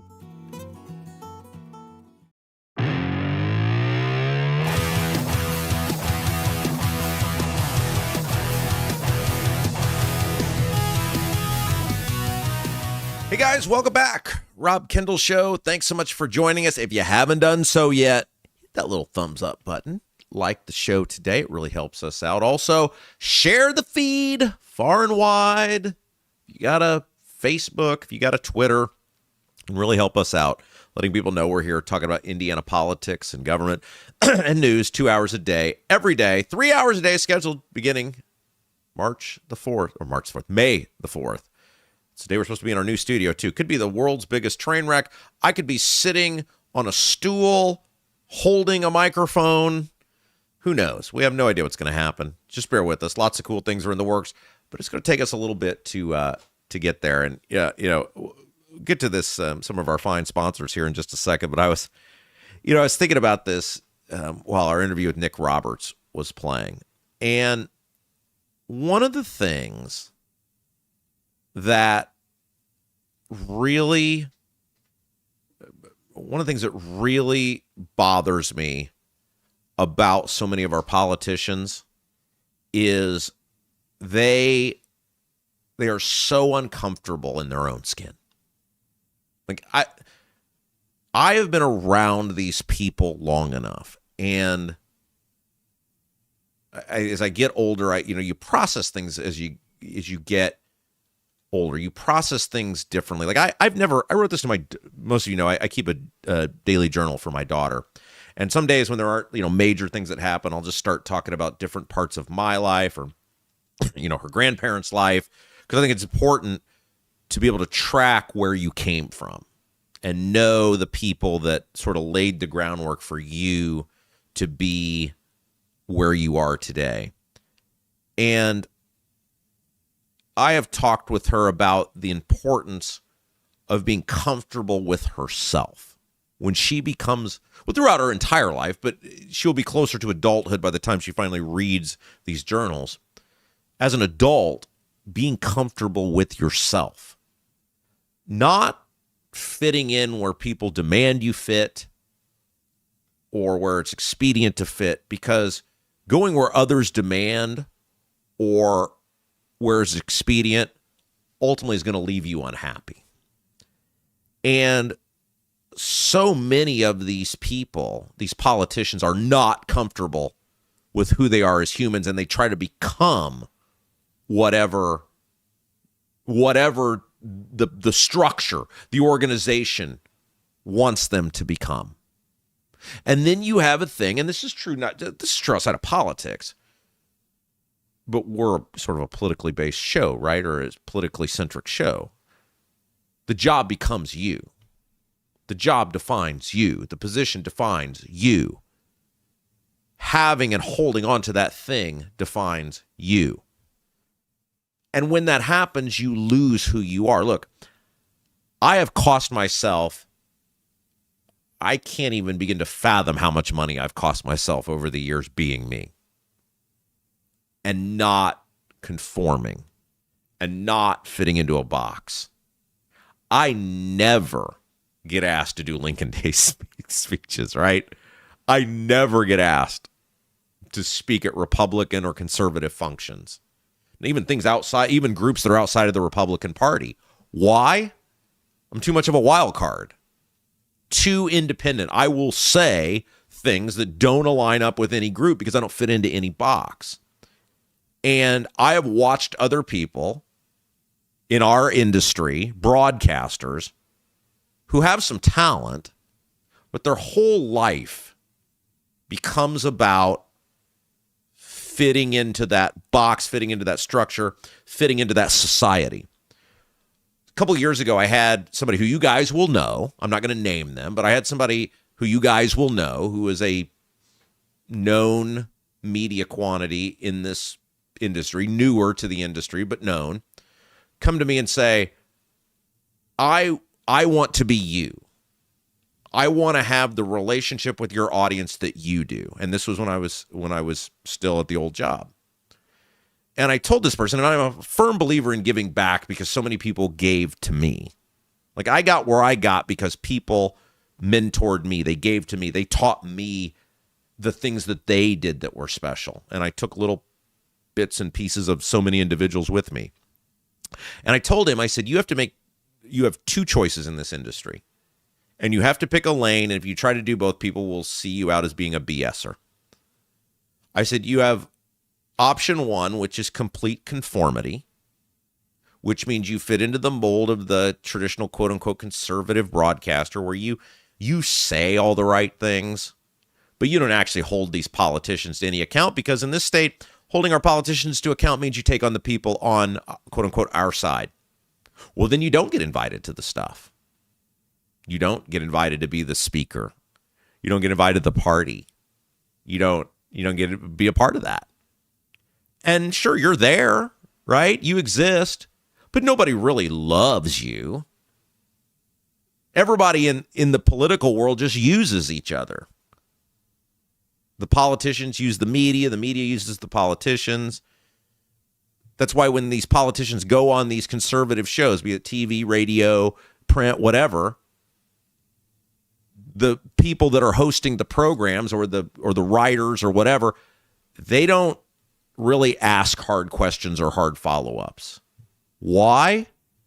Because they know if they alienate the politicians, they get disconnected from being the speaker, from being the panelist, from being on the invited as a TV guest somewhere. So they don't push it. They have the opportunity to do great by you, the audience, but they don't push it because they have something to lose that they value. And I told him, I said, that's option one. I said, option two, if you want to do what I do, you have to not want option one. The stuff that option one gives you has to mean nothing to you. The speaking, the getting invited, none of it meant anything to me. Because I saw these people from the inside on how rotten they were, and I said, I don't want to be friends with these people. Now, I've been invited before, and I've said all the things, and I don't get invited back. And now I just don't get invited anymore. But I told this person, I said, if you choose to go the path that I have gone, you will have an unbreakable bond with the audience because the audience will know you're the one person that's different from everyone else. The audience will know you are the one person who actually cares about them, that they are more important than the job you hold itself. And you have to decide what sort of life you want. You have to decide if you really do want to try to be like me, because it's great, man, for me.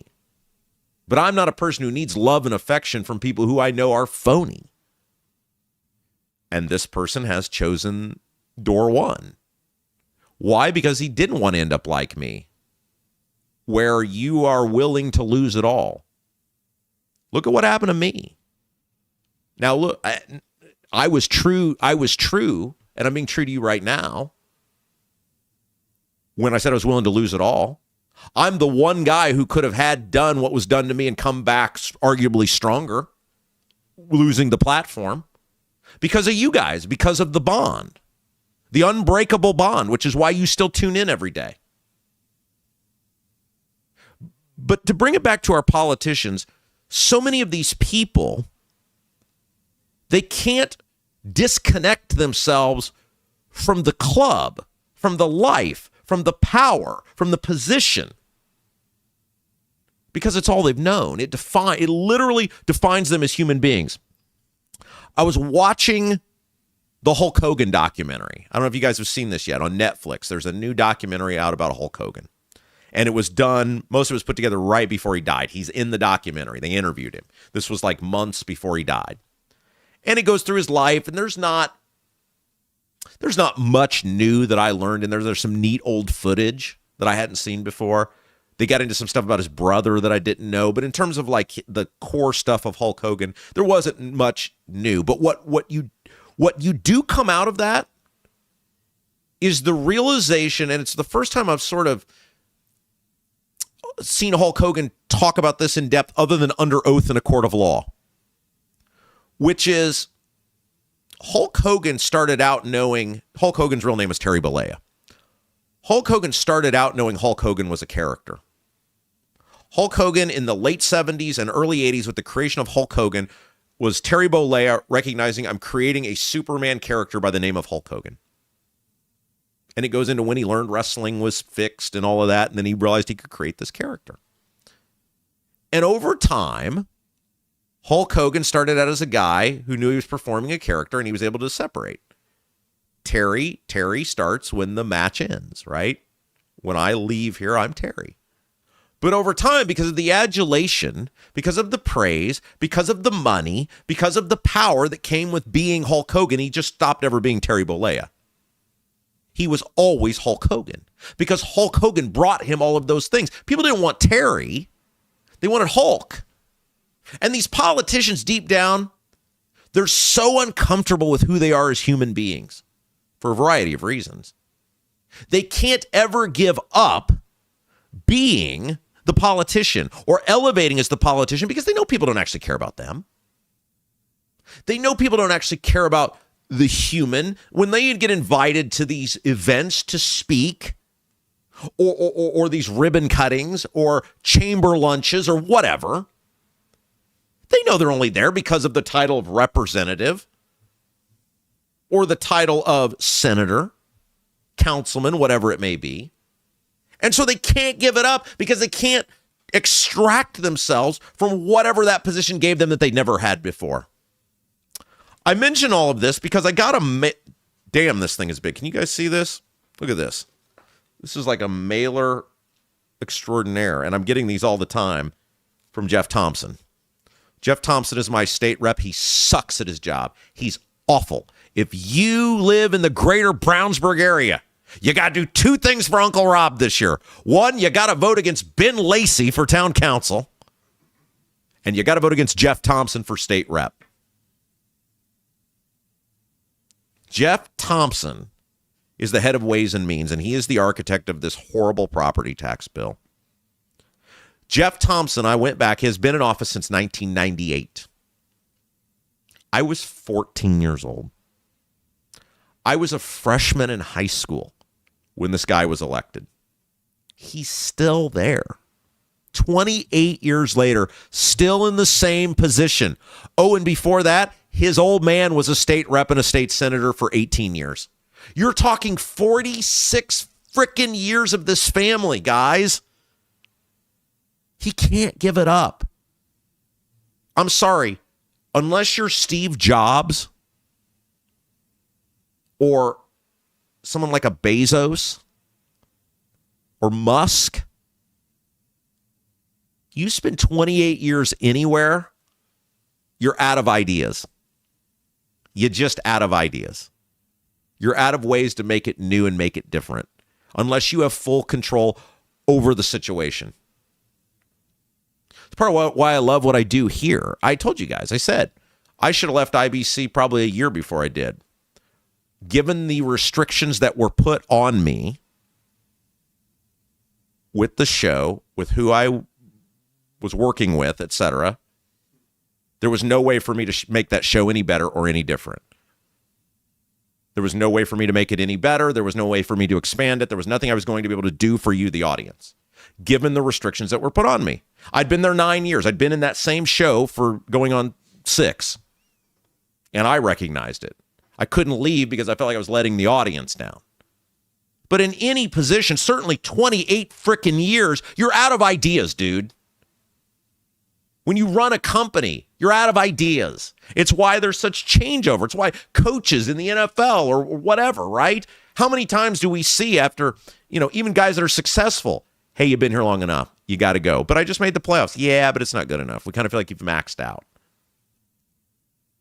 Jeff Thompson has been in this position for 28 years. He is the head of Ways and Means, which means he controls the money in the state. And what was his signature accomplishment last year? Well, yeah, last year. The property tax bill, which everyone hates. He doesn't have any new ideas. His new ideas, and we'll go back to this in a second, was to just give money away to businesses.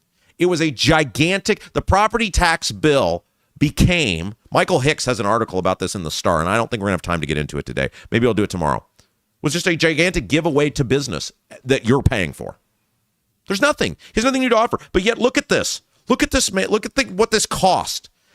I can't imagine what his campaign finance report will show because I'm getting his mailers all the time. To save this job. To quote the great philosopher Eminem, you're too old. Let go. It's over.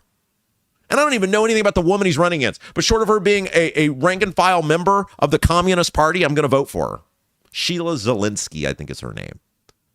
You want to do something for Uncle Rob if you live in the greater Brownsburg area, vote against Ben Lacey for town council and vote against Jeff Thompson for state rep. And tell your friends. That's what you can do for Uncle Rob.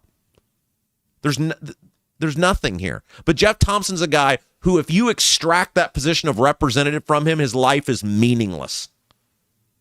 And I would challenge him to say otherwise, based on how after 28 years, he's still clinging to steal a Seinfeld line like grim death to this position. It's sad. It's really sad that these people lose who they are and they can't separate themselves and they just don't know who they are anymore. Hey, are you guys already talking with a lender? It never hurts to get a second opinion. Gary Tedrow with Verity Mortgage works with home buyers and homeowners throughout central Indiana, helping them purchase homes, investment properties, refinance, and consolidate debt through their mortgage when it makes sense. Gary believes the right mortgage strategy can make a big difference over time. Do you have questions?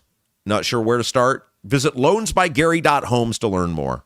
You got nothing to lose but dollars on your mortgage payment, so call for a free no-obligation quote. 317-695-5179.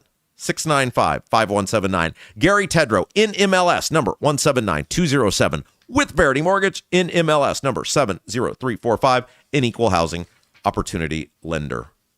You know what? I think I've got time to... Okay. I'll let producer Jason decide. No, I'm going to do it myself. I was gonna maybe go to that Hicks article, but I'm not sure I'm going to have time to get into it. But I do have time to get into this. This was fascinating. So the New York Times. Now, we don't do a lot of national stuff here, but we will start doing more next week. But I saw this, and I was like, we have to talk about this because it's echoing what I've been saying on this program for a long time about why Trump's approval ratings are where they're at. And look, I know there are some people that anytime I say anything remotely negative about Trump, they get mad at me. I want Trump to succeed. I want Trump to succeed based on what he campaigned on, because I think a lot of those campaign promises will make our country better. And it's frustrating to me when he doesn't follow through on the things he campaigned on, because I think a lot of his ideas would actually make the country better. But he's not. He's either not listening or he's listening and getting bad advice on where the public is. And this New York Times piece is fascinating. You guys can go read it when we get done here at noon today. So the New York Times, look, I know the New York Times is liberal, but I think this is very well, what they did is very well done. They formed a focus group with 12 people who voted for Trump across the country. So 12 Trump voters who were either identified as Republican or independent, because that's how Trump won the election. He won all the Republicans, and then he got an overwhelming majority of the independents. So no Democrats, right? And what these people said in this focus group, and I'm going to read you some of what they said, is exactly what I've been saying on this show about how the country, the non-hardcore people who decide elections and decide who holds power view Trump and the Republicans. And he should totally read this, and he should be, or someone should read it to him, and he should be forced to listen to it. I want Trump to succeed. I want my country to be better. Trump's the only option right now, and he needs to listen to these people. So here's what the New York Times, how they summed up this focus group, and then I'm going to read you some of what these people said. Some participants had been hopeful in 2024, but many of them felt that Mr. Trump was the, quote, lesser of two evils, and the alternative might have been not voting at all. How many times have I told you guys this? The reason Trump's approval ratings are so low is they started so low. Trump's base of people is actually about 30% of the country. It's much lower than sort of traditional Republican or Democrat. Trump, the people who love Trump, it's the most hardcore, ardent, loyal group of voters ever, probably in the history of American politics, including Reagan. I don't doubt that for a second. But it's only about a third of the country. And not once but twice, and this focus group bears this out, Trump has won because of who he ran against. Trump, and he's been this way throughout his life, is the luckiest son of a gun who's ever lived. He ran against the two worst major party nominees in American history, Hillary Clinton and Kamala Harris. And he was the winner because he was able to exploit their weakness. Now, Trump exploited the weakness better than any other Republican would have because he brought the smoke. I've said this both times. Trump's the only person who could have beaten Kamala, and he's the only person who could have beaten Hillary. Because he said the things that because the Republicans are weak. Republicans are wimps. Republicans are afraid to say the things. And Trump said all the things that needed to be said. So listen to this. According to this focus group of 12 independent and Republican Trump voters, quote, their frustration mostly came in three categories: the implementation of Mr. Trump's immigration policies, the Iran war, and the continued high cost of living. People had praise for what Mr. Trump had done with the border, on crime, and the idea of DOGE. But many of these voters are unhappy, some depressed and upset with the direction of the country. How many times have I told you guys this? It's exactly what I've said. I think Trump's done a great job with the border. Phenomenal, A+. He's been awful on cost of living. He's been awful on affordability. And that is the primary reason he was elected. These people are saying the same thing. Listen to one of the things that John is an electrician from Illinois, said. This is very interesting to me. Quote, life is becoming more and more unaffordable. The prices of things like gasoline and food overall haven't come down. I thought it all would just be a lot more affordable. Politics is a game of reasonable expectations. When you put all of your eggs really in one basket or a primary basket, you have to deliver on that thing. You can fail on everything else. It's like coaching. Ben Johnson is the Bears coach. It was his first year with the team last year. The Bears weren't all that good, but they somehow went 11-5 and made it to the second round of the playoffs. The Bears aren't a great team. A lot of flaws. Still have a lot of flaws. May even do worse this year.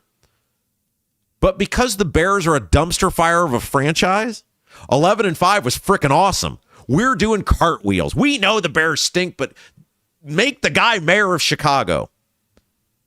Then you compare that to John Harbaugh, who was the coach of the Ravens, who every year the Ravens were a playoff or a borderline playoff team, or Mike Tomlin, the coach of the Steelers. Every year the Steelers are a playoff team or a borderline playoff team. In fact, I think they made the play. Mike Tomlin never had a losing record with the Steelers. Tomlin kind of got voluntold he was quitting, it appears. Harbaugh got let go. Coaches with decades of success. But Harbaugh couldn't win in the playoffs. Well, neither did Ben Johnson. But the game of reasonable expectations, Tomlin couldn't win the playoffs either, but neither could Ben Johnson. One guy, they want to elect him mayor. The other two guys got basically shown the door. Why? Because of the expectations. The expectations set forth when you're a winner, you win every year. And when you don't, people get upset. The expectations for Trump was he was going to get the cost of living down, the cost of food. He was going to fix this. He set those expectations. And when you don't deliver, the same way Braun set the expectation of you're going to get all this money back on your property taxes. It didn't happen. Braun set those expectations. People hate him now because he lied. The other thing that the people talked about was Trump's behavior. Here's what Jose, who's an independent voter from Florida, said. I thought he learned his lesson and was going to prove everybody he learned from his mistakes. He was going to turn the country around and he was going to be a stellar president. But it's turned out to be a horror movie. I was so wrong with the vote for him. I've told you guys about the Trump behavior stuff. Doesn't bother me. I don't care. But I'm not a normal voter. I'm not an independent middle-of-the-road voter. That guy is, and he hates it. And when we talk about Trump needlessly alienating people, and I want Trump to succeed, this is what I'm talking about. These are the people that elected him. Overall, they gave Trump the following grades. These are all Trump voters. 1 C, 8 Ds, and an F. Guys, I don't tell you this stuff about Trump because I want him to fail. I want him to succeed. I think he'd be a lot of his ideas are great, would be great for the country. The problem is he's not doing them. And the big reason he's not doing them, he gets distracted or he creates distractions that alienate people that he needs to get things done. Hey guys, let me ask you something about your vent. When you guys take a hot shower, does your mirror stay fogged up for 10 or 15 minutes? Is your bathroom fan not doing its job? That moisture, it doesn't just go away. It may appear like it disappears, but it doesn't. It gets trapped in your walls, your ceiling, even your attic. Over time, that can mean mold, insulation damage, and expensive repairs you never see coming. That's where Vent Savvy comes in. John, our guy, great supporter of the show. Vent Savvy, VENTSAVVY.com. Just tell him you heard about, just go to ventsavvy.com, VENTSAVVY.com. Just tell him you heard about heard his ad on the Rob Kendall Show. He's going to come out to your house free of charge. Nothing. No cost. He'll check your vent, make sure it's working properly, make sure it's doing its job properly. He'll crawl into your attic, make sure that there's no mold, water damage up there. Then he comes back and reports. You guys come up with a game plan based on what he finds. Simple as that. Ventsavvy.com. Tell me you heard about him on the Rob Kendall Show for that free inspection. All right, we'll take a break. When we come back, producer Jason will have the best YouTube comments of the day brought to you by Black Sheep Plumbing. You're watching Rob Kendall Show. Right now, everything's expensive. That includes things you need around the house. If your water heater, water softener, or well pump goes out, or even if your toilet stops working, you could be looking at a major expense. Don't let your next call to a plumber break the bank. Call John at Black Sheep Plumbing. John is a Hoosier lifer who takes pride in and stands behind his work. That's why all basic services and repairs with Black Sheep Plumbing come with a 2-year parts and labor guarantee, with water heaters having a 6-year parts and tank guarantee. Call or text Black Sheep Plumbing for all your needs today and speak directly with John, the owner. 765-315-7558. That's Black Sheep Plumbing at 765-315-7558. I'm State Senator Greg Good, and I'm here on the Wilson family farm to tell you the truth. Am I allowing China to buy our farmland? No. I'm doing the opposite. I want to kick China's butt, and my record clearly proves it. Some say I'm against Trump. I'm against D.C. insiders trying to scheme away our state and local freedoms. I stand for what is right, regardless of who is in charge in D.C. I stand with you. Do you want a proven leader, a principal, or a political puppet? I ask for your vote on May 5th. Is your driveway showing signs of wear? Freeze-thaw cycles, road salt, environmental buildup like mold and dirt can all cause unsightly damage that can end up in an expensive repair. That's where Seal Now comes in. Seal Now are the clean, seal, and stain professionals that can help you protect your outdoor surfaces. Got a worn-out fence or deck? They can revive the look while providing long-term protection. Call today, 317-548-2002, or visit sealnow.com. Not only will you get a free estimate, but mention you heard about Seal Now on The Rob Kendall Show and receive 20% off any long-term sealing project. Hi, I'm Lauren Wilson, a realtor with App Properties. Born and raised right here in Central Indiana and a Hoosier through and through. Selling your home is a massive undertaking, and I completely understand what that is. That's why when you work with me, we put a great plan together to make sure that when your home comes to the market, it is in the best light possible. Again, I'm Lauren Wilson, 317-590-2290. 317-590-2290. Let's put a plan together and get your home sold. I'm Doug Cobb for Clay County Commissioner. I'm running to bring transparency back to our local government. As a concerned citizen, I want to know what's going on. We need new and fresh ideas for today's challenges. We need a vision for future generations. As a small business owner, I want to explore and promote opportunities to make us all successful. Let's create a brighter future for Clay County together. I'm Doug Cobb, running for Clay County Commissioner, and I approve this message. Paid for by Linda Cheatham. Hi, I'm John Piper. I'm running for Congress in Indiana. I'm the only candidate in the United States of America exposing the crisis we have in mother's breast milk. Purdue University is a major player in that. Purdue is selling our veterinarians to out-of-state corporations for big money. Bobby Kennedy needs to know about it effective immediately. We are 55,000 veterinarians short across the United States. My two major opponents, Craig Haggard and Jim Barrett, are both protecting the Iranian terror cell in Plainfield, Indiana. I'm John Piper. I approve this message. Paid for Friends for Piper for Congress.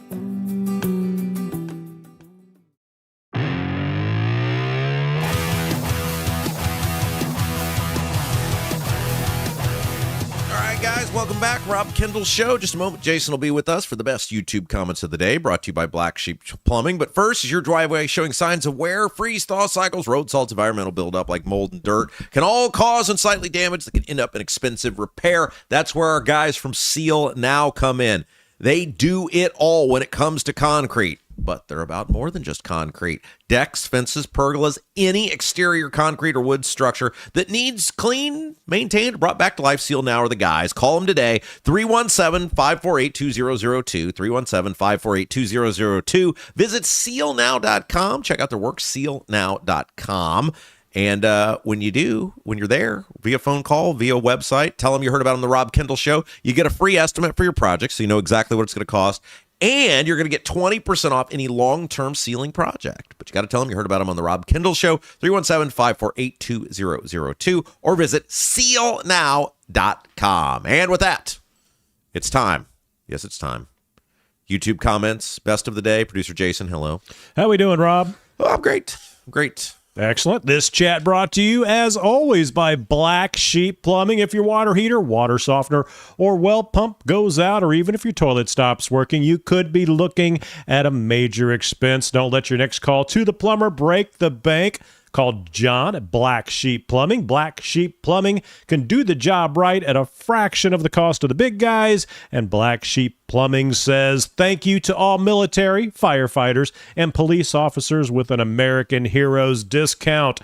Call or text Black Sheep Plumbing for all your needs today and speak directly with John, the owner, 765-315-7558. That's 765-315-7558. Black Sheep Plumbing. All right. What have we got? All right, let's get to it. Let's go to the top of the chat, just making sure our volume's good there.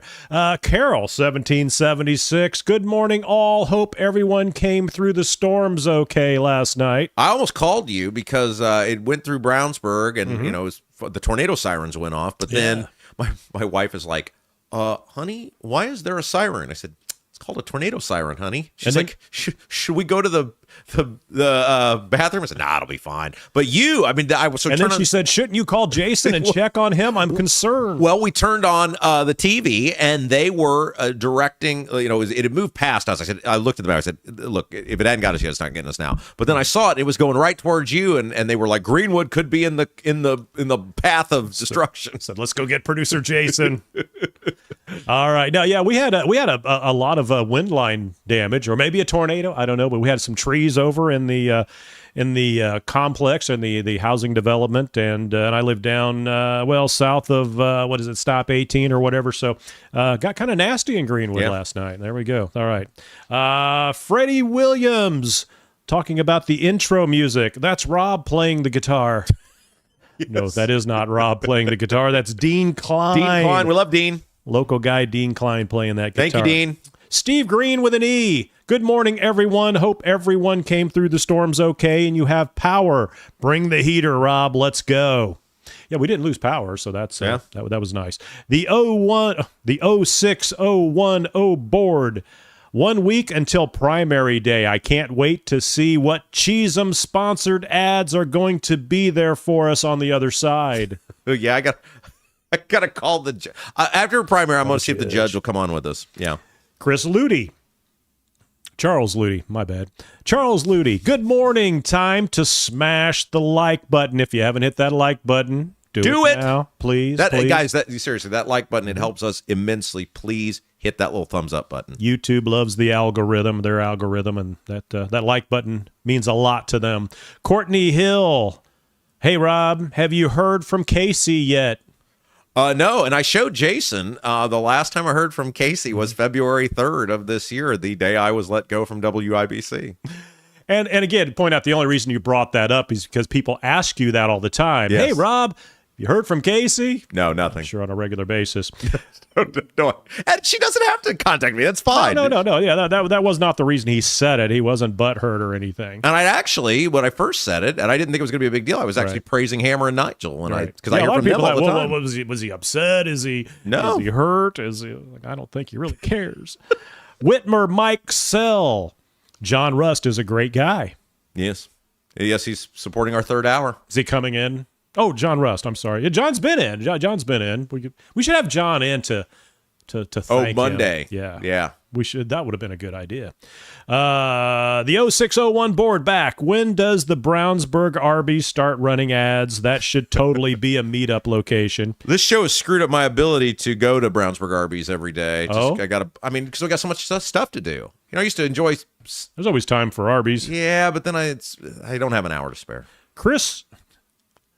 Charles, what are you doing? Are you okay? This Charles gives me the most trouble with this name, and I don't understand why. Charles Ludy, we're the merry band of misfits and proud of it. That's right. You were talking about that earlier. Nicholas Kurtz at producer Jason. Don't let Rob talk you into doing the show in his bedroom. I try to stay out of Rob's bedroom. LD Stoltz. I do enjoy the brick background on this set. But change is inevitable. Yeah, we can't thank Chris Spangle and the people, leaders, and legends that we may end up being here Monday. I don't know. I mean, our goal is to be in even though I got to sit on the floor, if everything works, we'll be in our new place Monday. But like I said, we could be here, could be at Jason's house. Who knows? I don't know. We'll be somewhere. Hard to say. Kenny Ramsey, where it's at? 2 local guys and a microphone. That's right. It's where it's at. Who was that? Who did that song? 2 turntables and a microphone. Beck. All right. I saw Beck. Oh, yeah? Open for...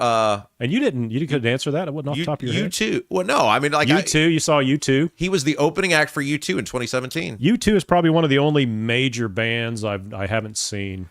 I haven't been to a concert in 20 years, so I mean, when I say major bands, I mean real bands, like good bands back when they were real good. So that was when MS owned us, and they had a lottery. You had to buy the seat in their suite. That sounds like too much work. But I won the lottery, and I hated it because I got to be on the floor at the concerts. I can't, and it was like you're way away from the stage, and it was like a bunch of corporate people there. They're fine people, but it was not. That is not. I got to be in the pit. I got to be down amongst the peeps. Charles Ludy, I forgive you, Jason. You'll get it right. talking about my name. It's so weird. You can't say Charles Ludi. I don't know what the you problem see him every is. day. On the Yeah. chat. Okay, let's see where we at now. Okay, continuing on. LD Stoltz, I think producer Jason needs a raise. Managing the show and chat. It is. I'm double dutying. Nicholas, this is not a good day for me.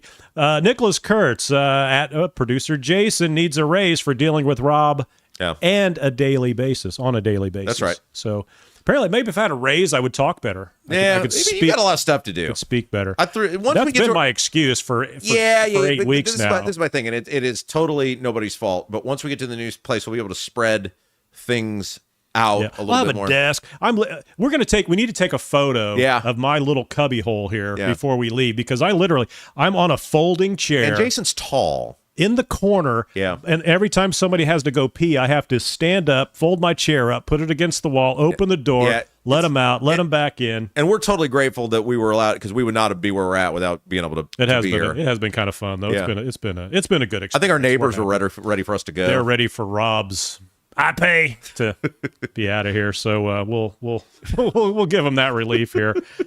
Speaking of which, at Chris Spangle's show, our landlord. Kendall is a lib now, having Dems on. All right, Jack the Libertarian.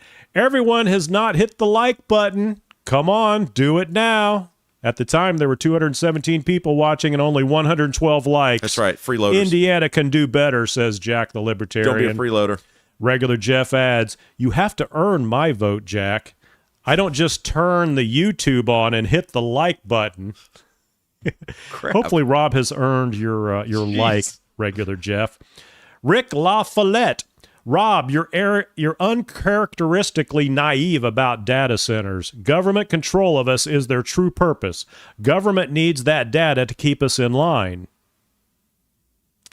They don't have data on us now. Yep. I mean, I'm pretty sure the internet's been around for a long time. Anytime when you typed this, they saw you typing this. I mean, it's there. It's not new. This is what I can't. Okay, so this is what I can't figure out in the modern era. If you have a smartphone, they got the stuff. If you got Facebook, they got the stuff. Right. If you got Twitter, they got the stuff. The data center, like, we can't exist without the data center.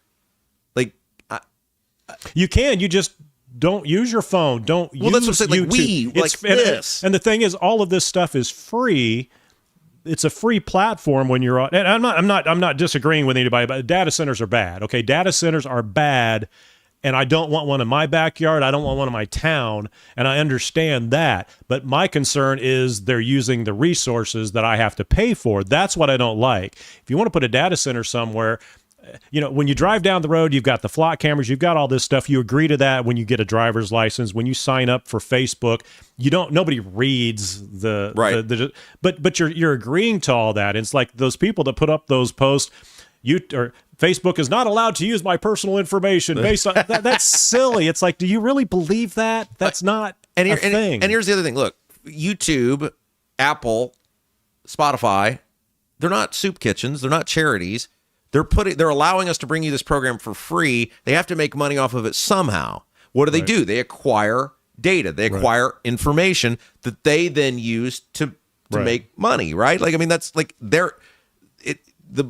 Jason and I have been in the streaming business. The amount just to stream this show at the high level, it's unbelievable. We used to have to pay to stream, and it was expensive as hell. And that's why we're out of that business. We had's out of business because YouTube came along, and Facebook, and said, you can do live free with us. Screw Jason and Rob. Right. So we got screwed. I mean, we got a couple minutes here, and then we got to go because I got to thank our sponsors. But Jason, he's making the perfect point. We made our living for years and years in the streaming business. We knew how to do that. The point was we didn't have the volume to be able to do it the way YouTube or Facebook or these other people do. So he's right. That's why I still have a couple of people I do it for who are very adamant they're not going to learn how to use a computer. And so I take care of that for them. Who doesn't anymore? Well, and real quick, Ryan, I know you got to go here, but that's what, like with Connie Lindsay from Shelbyville, she says DC developers win their way with big money. They prey on small town councils who only see the money and overlook the wants and desires and concerns of the citizens.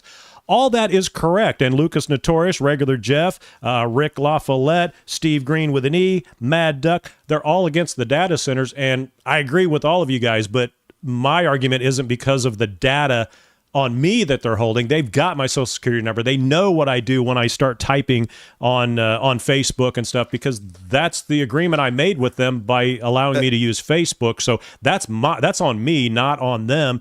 It's there, and it's going to be there. And ultimately, this rests with the state by not setting up the most basic of parameters to protect communities, so that the data centers know what their rights are when they come in, that the communities know what their rights are when they come in, what the taxpayers know what their rights come in, until the state mans up and is willing to start holding hearings and taking positions on this. You're going to have these conflicts that I don't think a lot of them need to happen. I think everyone can get where they need to go, but it's going to involve leadership. Yeah. And we don't have and that important again to point out, I'm not disagreeing that they're not only storing that data, their AI will analyze that data, sure, and they're going to find out that I use Tide instead of Cheer and stuff like that. And it's like, I don't know what else to do, because even when you go to Kroger and you use your little card and you zap it, they know everything you just bought, and that does go into analysis and all that stuff. So that's just okay. This chat brought to you by Black Sheep. What are we going to do? Black Sheep Plumbing better stay in business forever, because I don't know what we would do without the. John said you guys chat. have been amazing. He's getting calls left and right. It's my 15 minutes a day of fame. Yeah. Call Black Sheep Plumbing 765-315. See, that 315 always gets me. 765-315-7558. Black Sheep Plumbing. Boy, it's been a rough day for you. So long, everybody. Hey, a couple other people we need to thank. One of the biggest complaints people have about their realtor in the real estate process is they don't get that hands-on service. They feel like somebody signs them up, and then they end up not getting to talk to people, and they want to talk to them. They feel lost. That's why you got to have somebody local. Hoosier lifer Lauren Wilson. She would love the opportunity to get to meet you, to know you, to hear about what you want to do, what you potentially want to do, even if you're not committed to buying or selling right now. She doesn't care. She wants to just get to know you, so she can help you sort of start to work through that process, to plan ahead. You know, Dan Dockage said this the other day when we interviewed him. You got to plan. Whatever business you're in, you got to plan. And buying and selling a home, no different. Don't wait until you're just ready to make the choice. Get a plan ahead of time. That's where Lauren Wilson comes in. Lauren Wilson with At Properties. Get to know her. She's awesome. 317-590-2290. 317-590-2290. And, of course, we'd be remiss if we didn't thank the great folks at Bramwell Mackay. They do it all. Bramwell Mackay Property Services and Consultants. They offer specialized masonry staining and recoloring, whether you want to seamlessly blend repairs or completely transform your home's exterior. Masonry color mismatch, previous repair, somebody didn't do it right, not happy with the brick color on your home. All of that stuff, even a total makeover. Bramwell Mackay, they do it all with their 40-year master masons. They can design it, construct it, custom patios, sidewalks, outdoor summer kitchens, archway, entryways, more, you name it. Bramwell Mackay, BRAMWELLMCKAY, beauty built to endure. BramwellMackay.com.